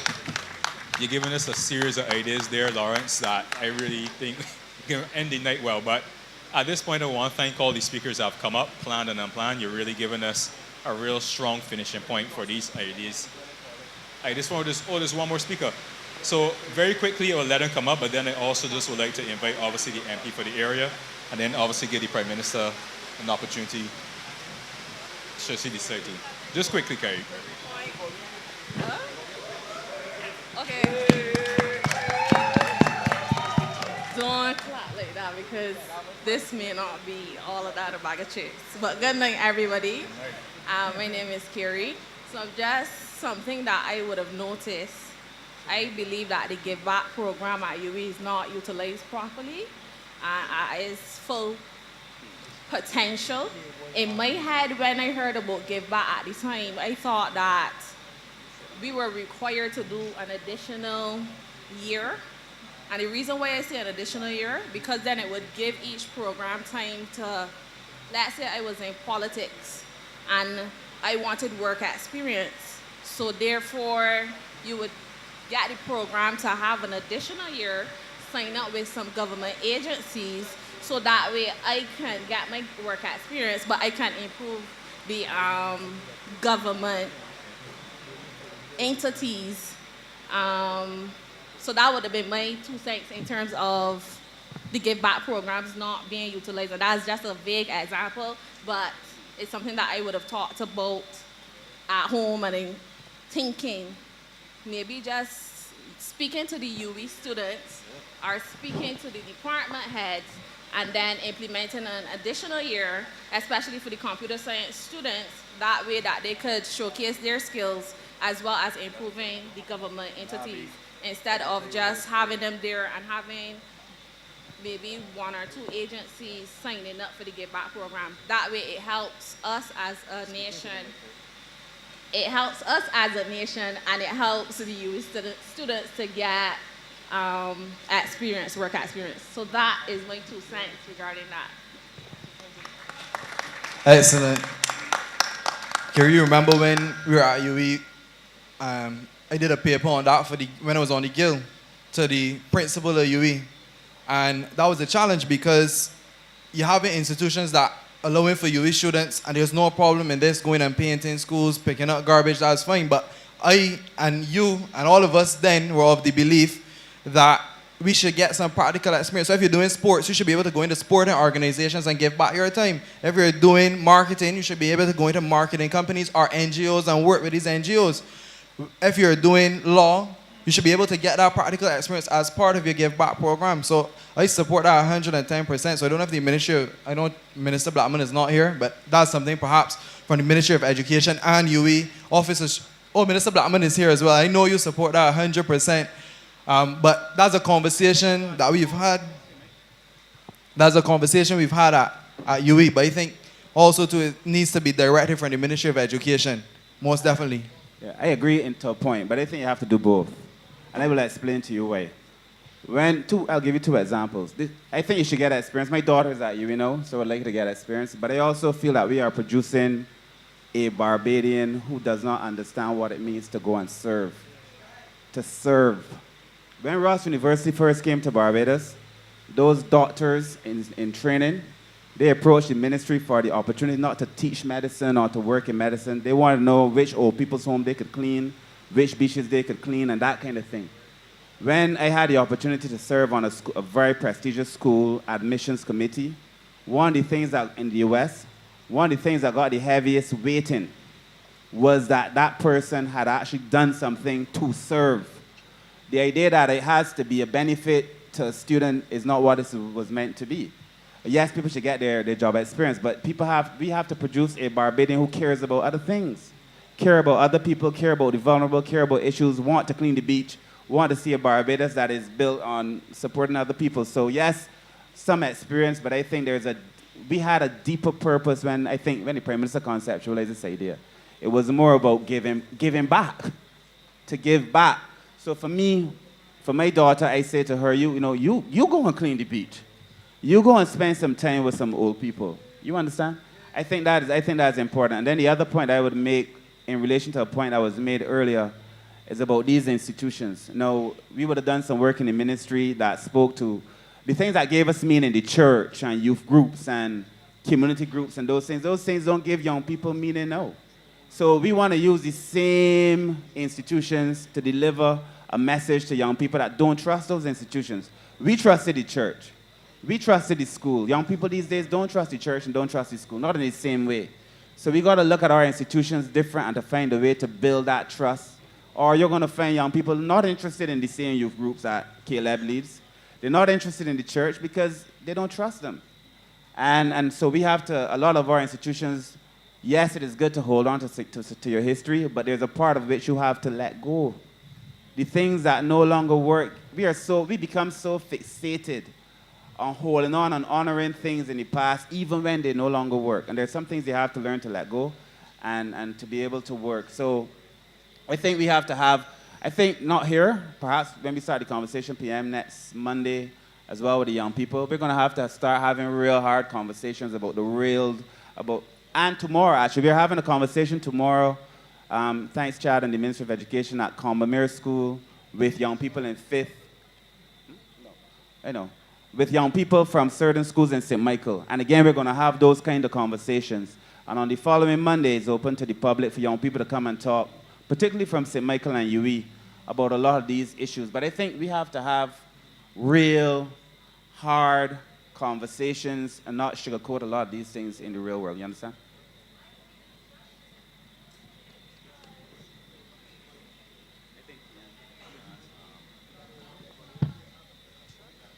I'm going to ask the MP for the city of Bridgestone. Wait, Kerry had another point? Kerry, come to the mic if you have a response. If you are comfortable. Call shield. No, you're going to have to come to the mic.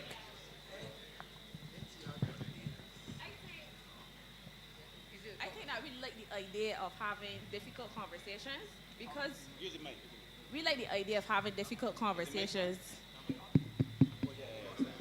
We like the idea of having difficult conversations because it would have served you in the past, and I understand the appreciation you want young people to have for these sort of institutions. But the sad reality is in terms like the church, like you said, no, sorry, my apologies. As it relates to, you said that you had a different idea for the Give Back program.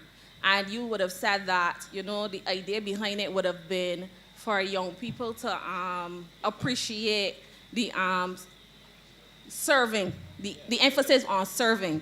But I'm saying is, we in a different time, right? In order for young people to serve, and I am a person that serves. I serve at church, and I serve on different capacities in different entities. Maybe the approach would have been have more conversations with young people to see how they would prefer to serve. Because when you talk to young people about this give back thing, they wanted job experience. Because the sad reality is when you leave the University of the West Indies, you cannot get a job like that. And most jobs want job experiences. So using that as an avenue, persons would have gathered the experience. If you wanted persons to join service organization, it starts at home. So maybe, yeah, I understand that. I want them to serve, but maybe the strategy is outdated. So then maybe we need to have this in primary socializations, have the conversations at home, because I understand now that we're living in a time where a lot of younger people are raising children, and the young person and the grandparents are no longer in the 90s or the 80s and stuff like that. So then maybe have more programs for younger parents so that when you're talking about serving, they understand the importance of serving, because some did not get the experience. So maybe have more programs regarding service, but not the give back. The give back should be different, because there are always avenues to serve. Like there are so many clubs at the University of the West Indies. I'm ready to talk with you then. Pardon? I'm ready to talk with you then. Because I hear you. I hear you so much, but I need to explain a few things too. When the last government chose to stop the payment of tertiary fees at UE, I don't think that they were wicked. I think that they may have been incompetent. I think that they may have had limited choices. But deep down, everybody wants the best for our people, correct? When we came to office, we said that we choose to pay for you. Mm-hmm. And we choose to incur expenditure that is another 30-something, I don't have the figures on the top of my head, but 30-odd million, Santi, in terms of university fees, okay? When we choose to invest in you because you have to carry the future of this country, we're also ignoring you and you and you and you. You with me? Mm-hmm. And all the Operation Give Back is to say that as we are choosing you and ignoring these others, that I need you who we have chosen to lift weight and to help us carry these others. Am I making sense now? Mm-hmm. So that means, and this has nothing to do with your professional qualification, this has nothing to do with your training, nothing to do. It has simply to do with the fact that with limited resources, the government has decided to invest in the future of this country, but in so doing, we are ignoring the needs legitimately of other people. If you, and in some way we've met part of it because we've found the funds to create the Community Elder Care Program at the National Assistance Board. Now, why are we doing that? How many of us know of elderly people who live alone and nobody don't talk with them, nobody don't engage them, nobody don't interact with them, and then all of a sudden here the body got dementia. The body ain't able to help themselves. So that we said, look, a society is strongest when you have intergenerational communication. And we can't mandate it, and we don't like the fact that the society seems to have lost its way, especially because the demographic changes in how housing is. Before, you would have lived in a village, and everybody around the village would have known each other, and you would have naturally had to deal with people older than you and people younger than you. When you now live in a development, and you ain't necessarily talking with who live next door to you, you're not getting that intergenerational communication that is critical to keep the society whole. So the best way for us to do it was to say, look, we get it. We're going to pay for you. But I can't afford to pay for other people to go and do these other jobs. And therefore, you have to help me lift the weight. I can't afford for people to go right now. Chad has a paper coming before cabinet about how do we make service in schools from first form to sixth form, whether it is in a uniformed service organization like cadets or scouts or guides or brownies or whatever, Sea Cadets. Fire service got cadets now, you see the tower there. Service clubs, you got, call them off for me, Kiwanis, K Club, what is it? Optimus, all of these ones in the schools. And I want Bajans to start choosing Landship first, and I've agreed to be its patron. And why? Because before all of these other clubs start in some small town in the US, Barbados Landship start where and raise who families since the middle of the 19th century. You understand? That is what keep Bajans eating, living, and stabilized. That's where even the concept of the susu and the meeting turn, the Landship more than anybody else pushed it in order to be able to allow people to live and catch up. Or team sporting groups. Because once you have to operate in a team, there's a different ethos, correct? As opposed to individual sport. We believe that that socialization is as important as what you learn in the curriculum. Because if you don't have that socialization and you're not developing yourself, you're not going to be able to manage parts of your life appropriately. Now, I heard you in saying, and I take the point, I've listened very carefully, that when you leave UE, that more often than not you're told you don't have job experience. That is a fact of life in almost every area, except those areas that have internships. Medicine has internship as a structure of it, but most of the other degrees don't. And the truth is that that is why the summer is also there as far as possible for you to get job attachments to begin to get that. But the bottom line is the difficulty, and I'm not telling you yes or no, but I'm sharing the facts with you. If we were to extend your program by a year, what would that do to government's fees, and what would that do to other people who want to get access to UE? Because UE has a limited capacity, first thing. So they would have to expand their capital base in order to accommodate. If I was doing 7,000 students at 3 years, if I now have to do 7,000 students for 4 years, what does that mean in terms of my resources? You will have limited resources. That's the point. And what does that mean to government's bill? Because if we were paying 30 million, it ain't gonna wash me away. It's the same thing that all of us getting home to do, get a bath.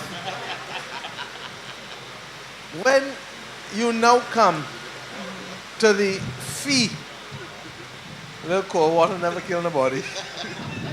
When you now come to the fees that government pays, if I extend everybody by a year, it means that my bill, naturally, I will now take a third of that bill and have to add to it. So if I'm paying 10 million, you understand, effectively per year, per cohort, instead of paying 30, I would now be paying 40 million. So I want us to start to break down things, because some things sound good, but at the end of the day, I got to balance it. Kirk has to build. We have one geriatric hospital that we are about to finish now that is costing just about 105 million, I think, or how much, I'm not the exact figure. But that we didn't borrow for, contrary to public opinion when they tell you we borrow. We've financed that. We've also started to finance the first 3 villages with Kirk. But I need to do villages, senior citizens villages in every parish. Santi just made the point here to me, and it is a valid point, that And she said community, but I got to start with parish first. And then parishes like St. Michael that have high density of people, we will need more than one. But you see this facility here? Santi made the point that this is the kind of facility that we need, even if not as highfalutin and as thick as these walls, because this bridge down, that we need a covered facility in major communities where people can have reasoning sessions, where people can have concerts, where people can have all kinds of things, rather than having to believe that they got to do what they want out there and outside. And I see the lightning too. You understand? So that balancing how you spend is critical, because we don't only do, we're not one-dimensional people. We have a lot of things to serve. So Kirk is correct, and you and the guy who spoke before who said, look, we got to meet people where they are. We get that. We get that. But at the same time, I need us to understand that choices have consequences. And the consequences with respect to coming to say we are going to choose you, we've chosen the young people, because if we don't choose you, who's going to take care of the old people? Who's going to take care of the senior citizens? You're the ones now, and that's what the country is also facing, that if 1 in every 2 people over 65 in 25 years, who going to work to support them? Who going to work to protect the country? Who going to work to build the country? And that is why it is a crisis. And 25 years is tomorrow. Because I ask everybody in this place here to remember what you were doing in the year 2000. And you're going to soon remember how fast 25 years going to come and go. So let us work. I hear you. We'll speak to the university and see how best we can find a way that allows us to be able to integrate more experience in the actual structure of the course, rather than having to lengthen the course for another year. Make sense? And that way we can educate more people, while at the same time ensuring that their education is strategic and focused. All right? Okay. So I just wanted to come in on this point. I know Santi was speaking, and I know you had asked other people to speak. But I hope that that helps to explain it. Now, having said all of that, I don't feel that Operation Give Back is as being as strongly managed as it should. And that is the example that we are using, or that is the mechanism, that we are using to force intergenerational communication and engagement in this country. You can't only talk to your children, or young people can't only talk to your grandparents. You have to be able to know how to engage across the board.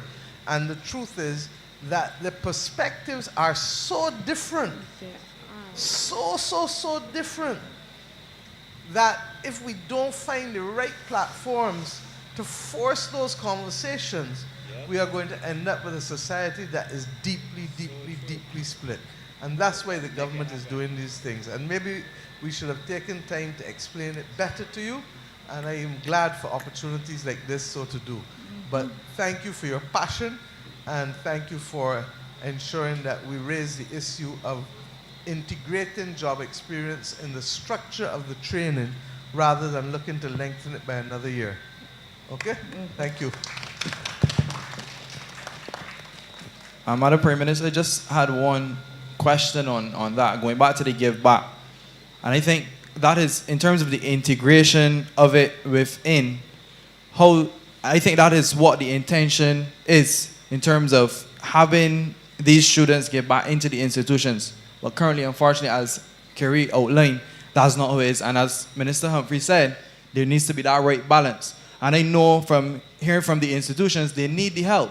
So there's often the talk about social workers in schools. So how do we get the social workers that are doing degrees giving back within these schools? How do we get the sports science students giving back at the sports council or within the sporting organizations, and then live from that perspective? So it's giving back, and that's where then the balance comes in, alongside the cleaning of the country, the painting and what's not. So I think I really appreciate Kerry coming up and raising it. I know you have lots of other points, Kerry, but thank you so very much. And we're going to ask, is it Minister Lane or Deputy Prime Minister? We're going to ask the Deputy Prime Minister Okay, Minister MP Corey Lane to speak to the city. Good night. A loving and warm good night to everyone. I don't think it is prudent to welcome people in the end, because I believe you're at the end, right? So I'd like to take the opportunity as the host constituency to thank you all for coming out to Gordon Square. I want us to pause for a moment and look around at this facility and recognize something. I remember I was a talk show host at the time when the NIS building was being torn down to build here. And people believed that it was a waste of money, a waste of time, and a waste of a facility, because they thought that a facility in Bridgetown, in the heart of Bridgetown, with vagrants and homeless could not survive the test of time on this location. But when you look around, you can be proud to know that this is a government facility that has been maintained in pristine condition. I want to thank the BTI. Special shout out to Hester Rose. I don't know that, Hester. Special shout out to her and her team for maintaining this, because think about the marvel that this is. And in the rest of my short contribution, I just want to say that in this idea forum, I think it is important as a government to not only take the ideas, but also to report. And I know that the Prime Minister's heart and many of the MPs' heart, the government heart must be feeling warm, although outside is pretty cold and chilly, as you gave some of your ideas. Because when you talked about the tours in Hudson Alley, just before his passing, the late Trevor Marshall used to take people through there. They said that that's the only slave hut. It's really a cofter's hut, where the indentured slaves used to actually live from. And across the road, they would iron the clothes of the masters. And that was being built into a part of a tour. So you have idea, something being worked on, and then the report. And I think that's how it comes full circle for our democracy. When I heard about the programs in the community center, I look across and I see the director of the National Sports Council, and I want to say a special thanks to him, and particularly his deputy, for getting Edmonton Community Center reopened and getting some programs there, and also Murphy's Pastor, and the immediate past Chief Community Development Officer for getting Edmonton open. As an idea in the idea forum, I'd like to share the idea that I think as a government, we have a plan and we are working on scale. A lot of time you have these programs, the hairdressing program, the soap making, the wine making, all these programs, and they can only hold 20 people. And as soon as you put out the flyer, it closes because it's full. Connect that with the point that young people don't know. And we also say at the same time, young people don't go there and try to know. And two things can be true at the same time, because there's those two things. And one of the methods that we've used, Kirk and I in our ministry working together, change agents, different people going out there, influencers, to get the word out. Because you can't just put it on a status, put it on a snap, put it on and think that everybody can see. So you got to get that human connection where you could touch people, feel people, and know what people are doing and want to do.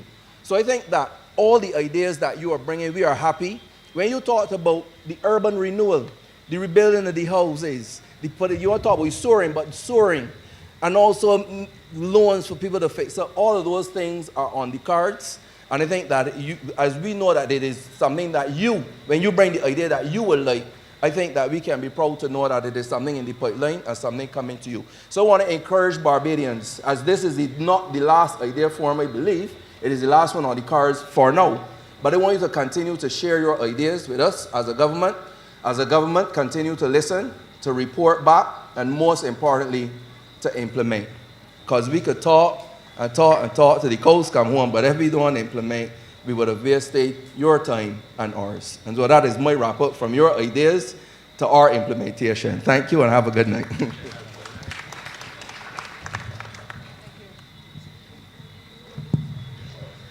All right, good night again, everybody. I know it is cold, and we're coming to a close, but I shared with Prime Minister when she came here tonight. Terry, I think you touched each and every one of us when you spoke. Where are you? You're there to the front. And I think I was trying to get her to say it, but she's encouraging me to say it, that one of the things that touched me and that I shared with her was the fact that when we initiated the program for allowing our young people to be able to learn AI and to also learn cybersecurity, I don't think any of us could ever have envisaged where it was going to take us. And I felt really good tonight to hear you speak, because this lady here that we call Prime Minister was the person who envisaged what we are now hearing from you. That we can be the best that we can be, that we can touch the different borders by the things that we do, and that by investing in education of our people, Barbadians have the potential to cross any border. And you demonstrated tonight, you know, because sometimes we work really hard in cabinet, sometimes we don't always understand where these projects may take us. But you, in just those words that you spoke tonight, I think all of us, certainly at the level of Parliament and certainly of the government, really appreciate and can see what has become of that program.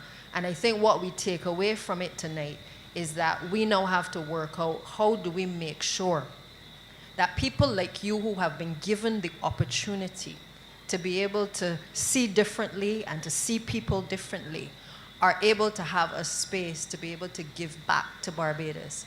Prime Minister has also created something called Future Barbados, which has allowed young people like yourself who want to give back to Barbados and do things for Barbados to be able to do so in an environment where they can work with the various ministries to benefit Barbados. Again, a lot of people don't understand it. They probably didn't understand when it was created.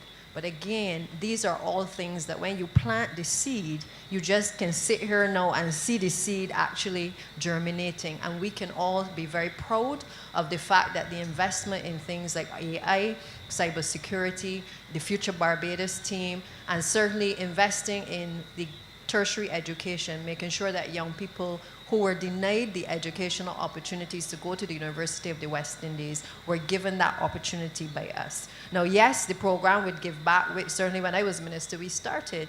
There was a great uptake at first. But I'll share this with you because people are saying, you know, on the one end, it is that the students want to participate, and we want them to participate. But there was another factor which we need to touch on, which is that in many cases, while there was a good uptake from the business community, there were also some people when we got the program started that couldn't be bothered to train the young people because they felt that this was taken away from their core business. And I often hear Kurt refer to this issue of our people sometimes lack the care, whether it is care of the elderly, whether it is care to each other in terms of how we treat to each other. And I think we need to get back to those basics where we understand that we have, in a sense, lost that care component of who we are. And that is what the Give Back program was about, making sure that as businesses, we take the time to train our young people. Because too often you hear the young people coming out of school and they don't know how to, you know, perform when they get into the work environment. But it was created to make sure that our young people understood they had to give back because we were investing in them. But equally, we wanted the business community as well to take that time to care, to mentor, and to make sure that the training that was necessary for these young people entering the workforce was also a part of the Give Back program. So I know Minister Husbands, who is responsible for the tertiary education section of the ministry, I know that she's been working to revamp it because this is not a program that is a fly-by-night program. It requires not just the businesses and the students to participate, but it has to function by way of managing the process, making sure that the hours are committed, that the young people are able to attend the programs, that the businesses are filling out the forms, and that when they say they can't be bothered, that there is some way of going back to them and trying to make things a bit easier. So I just wanted to share that because I think sometimes that, you know, we are doing a lot of big picture things as a government and sometimes it gets lost on the population. But I just wanted to share that I feel very comfortable tonight that we are seeing the fruits of our labor and the investment in our people. I'm proud of the young people who have spoken tonight as well and shared their vision. And Carla, I'm not sure where you are right now. Where are you, Carla? Is she still here? Right. The other thing that you said, which I took away from what you said, was data has to drive decision making. Because whether it is the green spaces that you spoke about or making sure that we look at how the impact of the climate is affecting the workforce. We all know outside hot. Anybody who got anybody working on a house know that outside is hot during the day. So what does it mean for us as a government? It means that we have to start to engage with whether it's the unions or the employers to make sure that maybe the hours of work are also changed, and that the resistance that we may have had in the past can't be the way that we go forward. Those are the difficult conversations that we have to have as a country. Because, for instance, in MDW, I get better workflow when people work at night. But there's an extra cost in terms of setting up lighting to make sure that we can ease the congestion on the roads when we're working on the roads, but it also means that people are a little bit more relaxed and they're more comfortable when they are working in an environment where they don't have to sweat the whole day to be able to finish a road. So there is a balance that we have to strike as well, but I think what I took from you was that data must drive decision making, whether it's with you, Terry, whether it's with creating the green spaces in town. And just to say as well that while we work on our improving the transport policies in the country and certainly being able to develop spaces like Bridgetown to make it more accessible to people, the data of which you spoke is going to drive that decision making. How many people want to ride a bicycle into town? Do we need to invest in the equipment that allows you to be able to ride into town? Do we need to create more spaces in the city center that allows for trees to be a part of the landscape? How do we make sure that passing between one alley to the next is a covered walkway, is well lit? Those are all things that can only be developed primarily when you understand the patterns of behavior, when you understand whether people are going to use this space. Okay, so some things are natural, some things as a government we have to use the intelligence from the data to be able to drive that decision making. So again, thank you all for sharing. It is the end, but I think PM will have the last words on this one. Thank you. Thank you very much, Cynthia. And let me thank everyone. This has been 11 months of conversation, 11 months of ideas, 11 months of engagement. And I really want to thank all who came out. We are going into December, and I do not expect that we will have these sessions in December. We've tried to leave December for people to do their own thing, whether it is Parish Speaks or this Ideas Forum. But we will start back up in January because we're on the road to 60. And on the road to 60 is always a time for deep reflection. And rather than us looking only at the immediate, we are going to ask people to imagine Barbados in 5 years' time, in 20 years' time, and that people will focus on the 5-year, the solutions to be done within 5 years, but equally the solutions to be done, and I should have said 25, not 5, because it's 2050. The solutions to be done by 2050. So what does the Barbados of 2030 look like? What does the Barbados of 2050 look like? Because you and I both know that if we want to be able to do something that is long-term and meaningful, if we don't start now, we can't end up where at the finish line in 2050.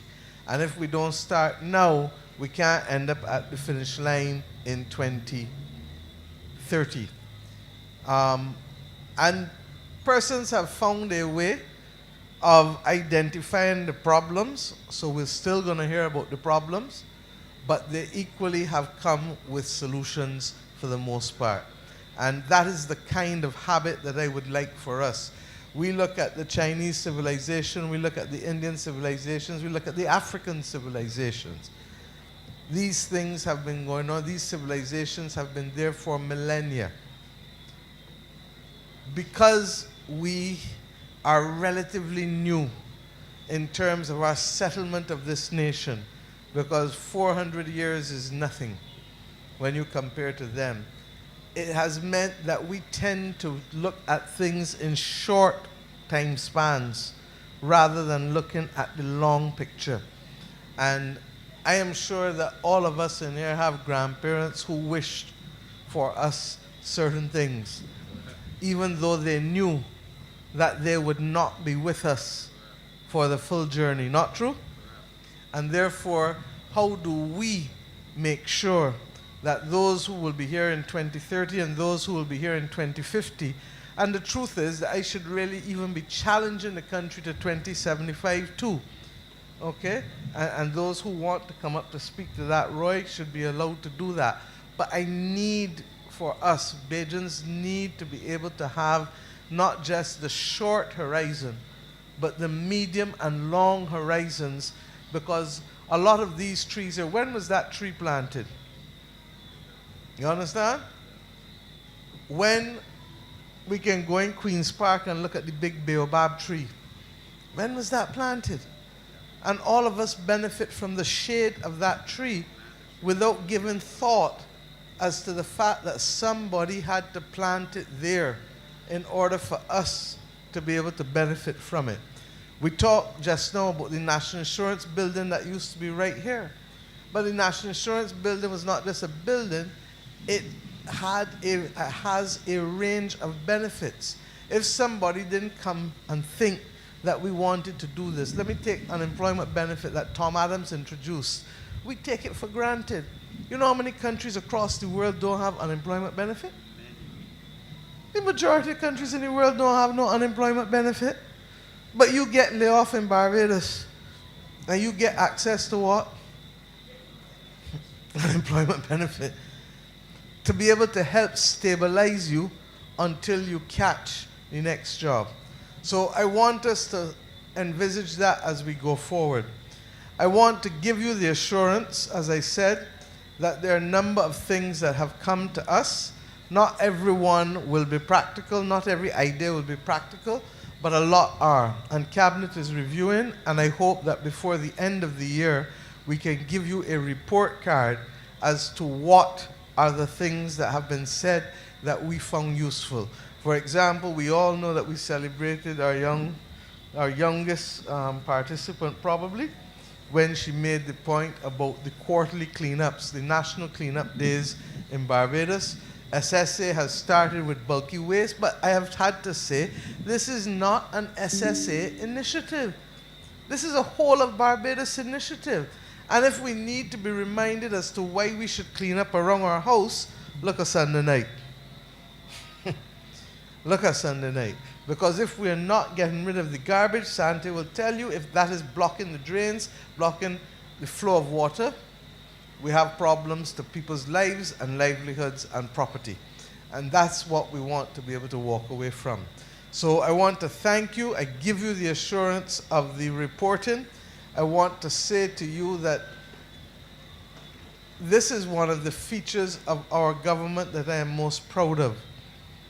That members of parliament, ministers, come and sit down and engage with the citizens of this country in this kind of environment. Would I like to see even more people come out? Of course I will. But the reality is that we make ourselves available for conversation and for listening. And that is what is fundamental, because there are so many other countries across the world where you can't even get to say something to one of your elected members, far less have the opportunity to engage in this way. And I don't want us to take it for granted, because when things happen over and over and over, we begin to take things for granted. Do not do so. I can only tell you, as a woman who got a little gray hair now, that don't do that, because this is special. Use this opportunity to engage. And one of the reasons I wanted to come to Golden Square tonight in particular, and as time goes on, I hope we will have, I've asked Kirk and others, I want more reasoning sessions. I don't need the media there. I don't need other things. But the difficult conversations that he's talking about has to happen in reasoning sessions. And if we can have that, then I'm confident that we will find common purpose for the most part. And where we disagree, we can know what is it that we must build bridges to each other for, in order to be able to make sure that there is at least a path forward that is acceptable to persons on the absolute end of the ideas spectrum of the country. So, thank you. As you can see, and you heard from Kirk, we're going to continue conversations with different groups. And tomorrow I look forward to the conversation with the 5th and 6th formers of the country and some of the post-secondary institutions. And then I look forward equally to the conversation on Monday with persons from the St. Michael communities. We're encouraging people who normally mix together on blocks or who have things to say, or people think only of the blocks, but the women sometimes lame in salons and the men lame in barber shops, so that wherever people congregate and they feel that they want to come forward and engage with us so that we can help build common purpose in this country, because this is the only country we have, and if I may say so, it is still one of the best countries in the world and still provides one of the best qualities of life in the world. And I can say so, having seen from larboard to starboard, the fact that all of us can sit down here in the middle of town, in the middle of rain falling, in the middle of lightning flashing, and still have these conversations and feel a sense of comfort is an amazing achievement for a country still in this world today. So thank you, God bless you all. And I want to thank Roy and the Office of Citizen Engagement, everybody, Barry, Alicia, all of you. We take it for granted. I want to thank Tahir and Alex, who have been moderating most of the sessions. Any other moderators we've had, it's mainly been them, and Roy did one reluctantly. I don't know how a man could be a journalist and don't like to talk. He says he writes. And then I want to thank the government departments. I do not take it for granted. Barbados Water Authority, National Sports Council, especially all of the MTW, all of the agencies, Transport Board, who have come out for the most part during the year and who are here, because these persons are persons who are part and parcel of the governance of this country, and they too have come here to be able to listen, to see how we can deliver better and better and better and better each time, just by through our engagement with you. So thank you, God bless you, and happy Independence and Republic Day, and happy, happy, happy, happy Christmas. But I hope I get to see most of you, so I have the opportunity to repeat that many times, especially if we are going to find our ways singing carols and being festive through December. Thank you, and God bless.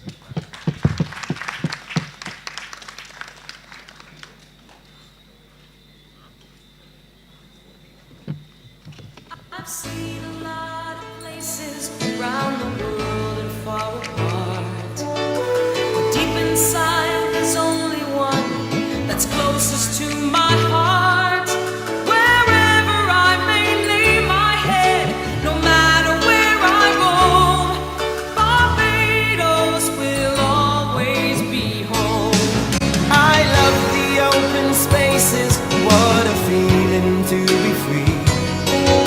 See of smiling faces, oh, they mean the world to me.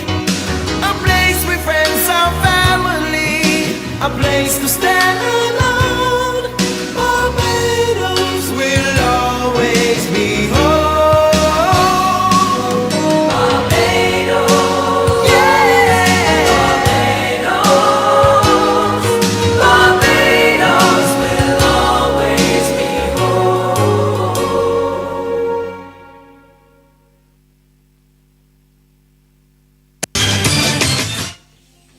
In the headlines, Jamaica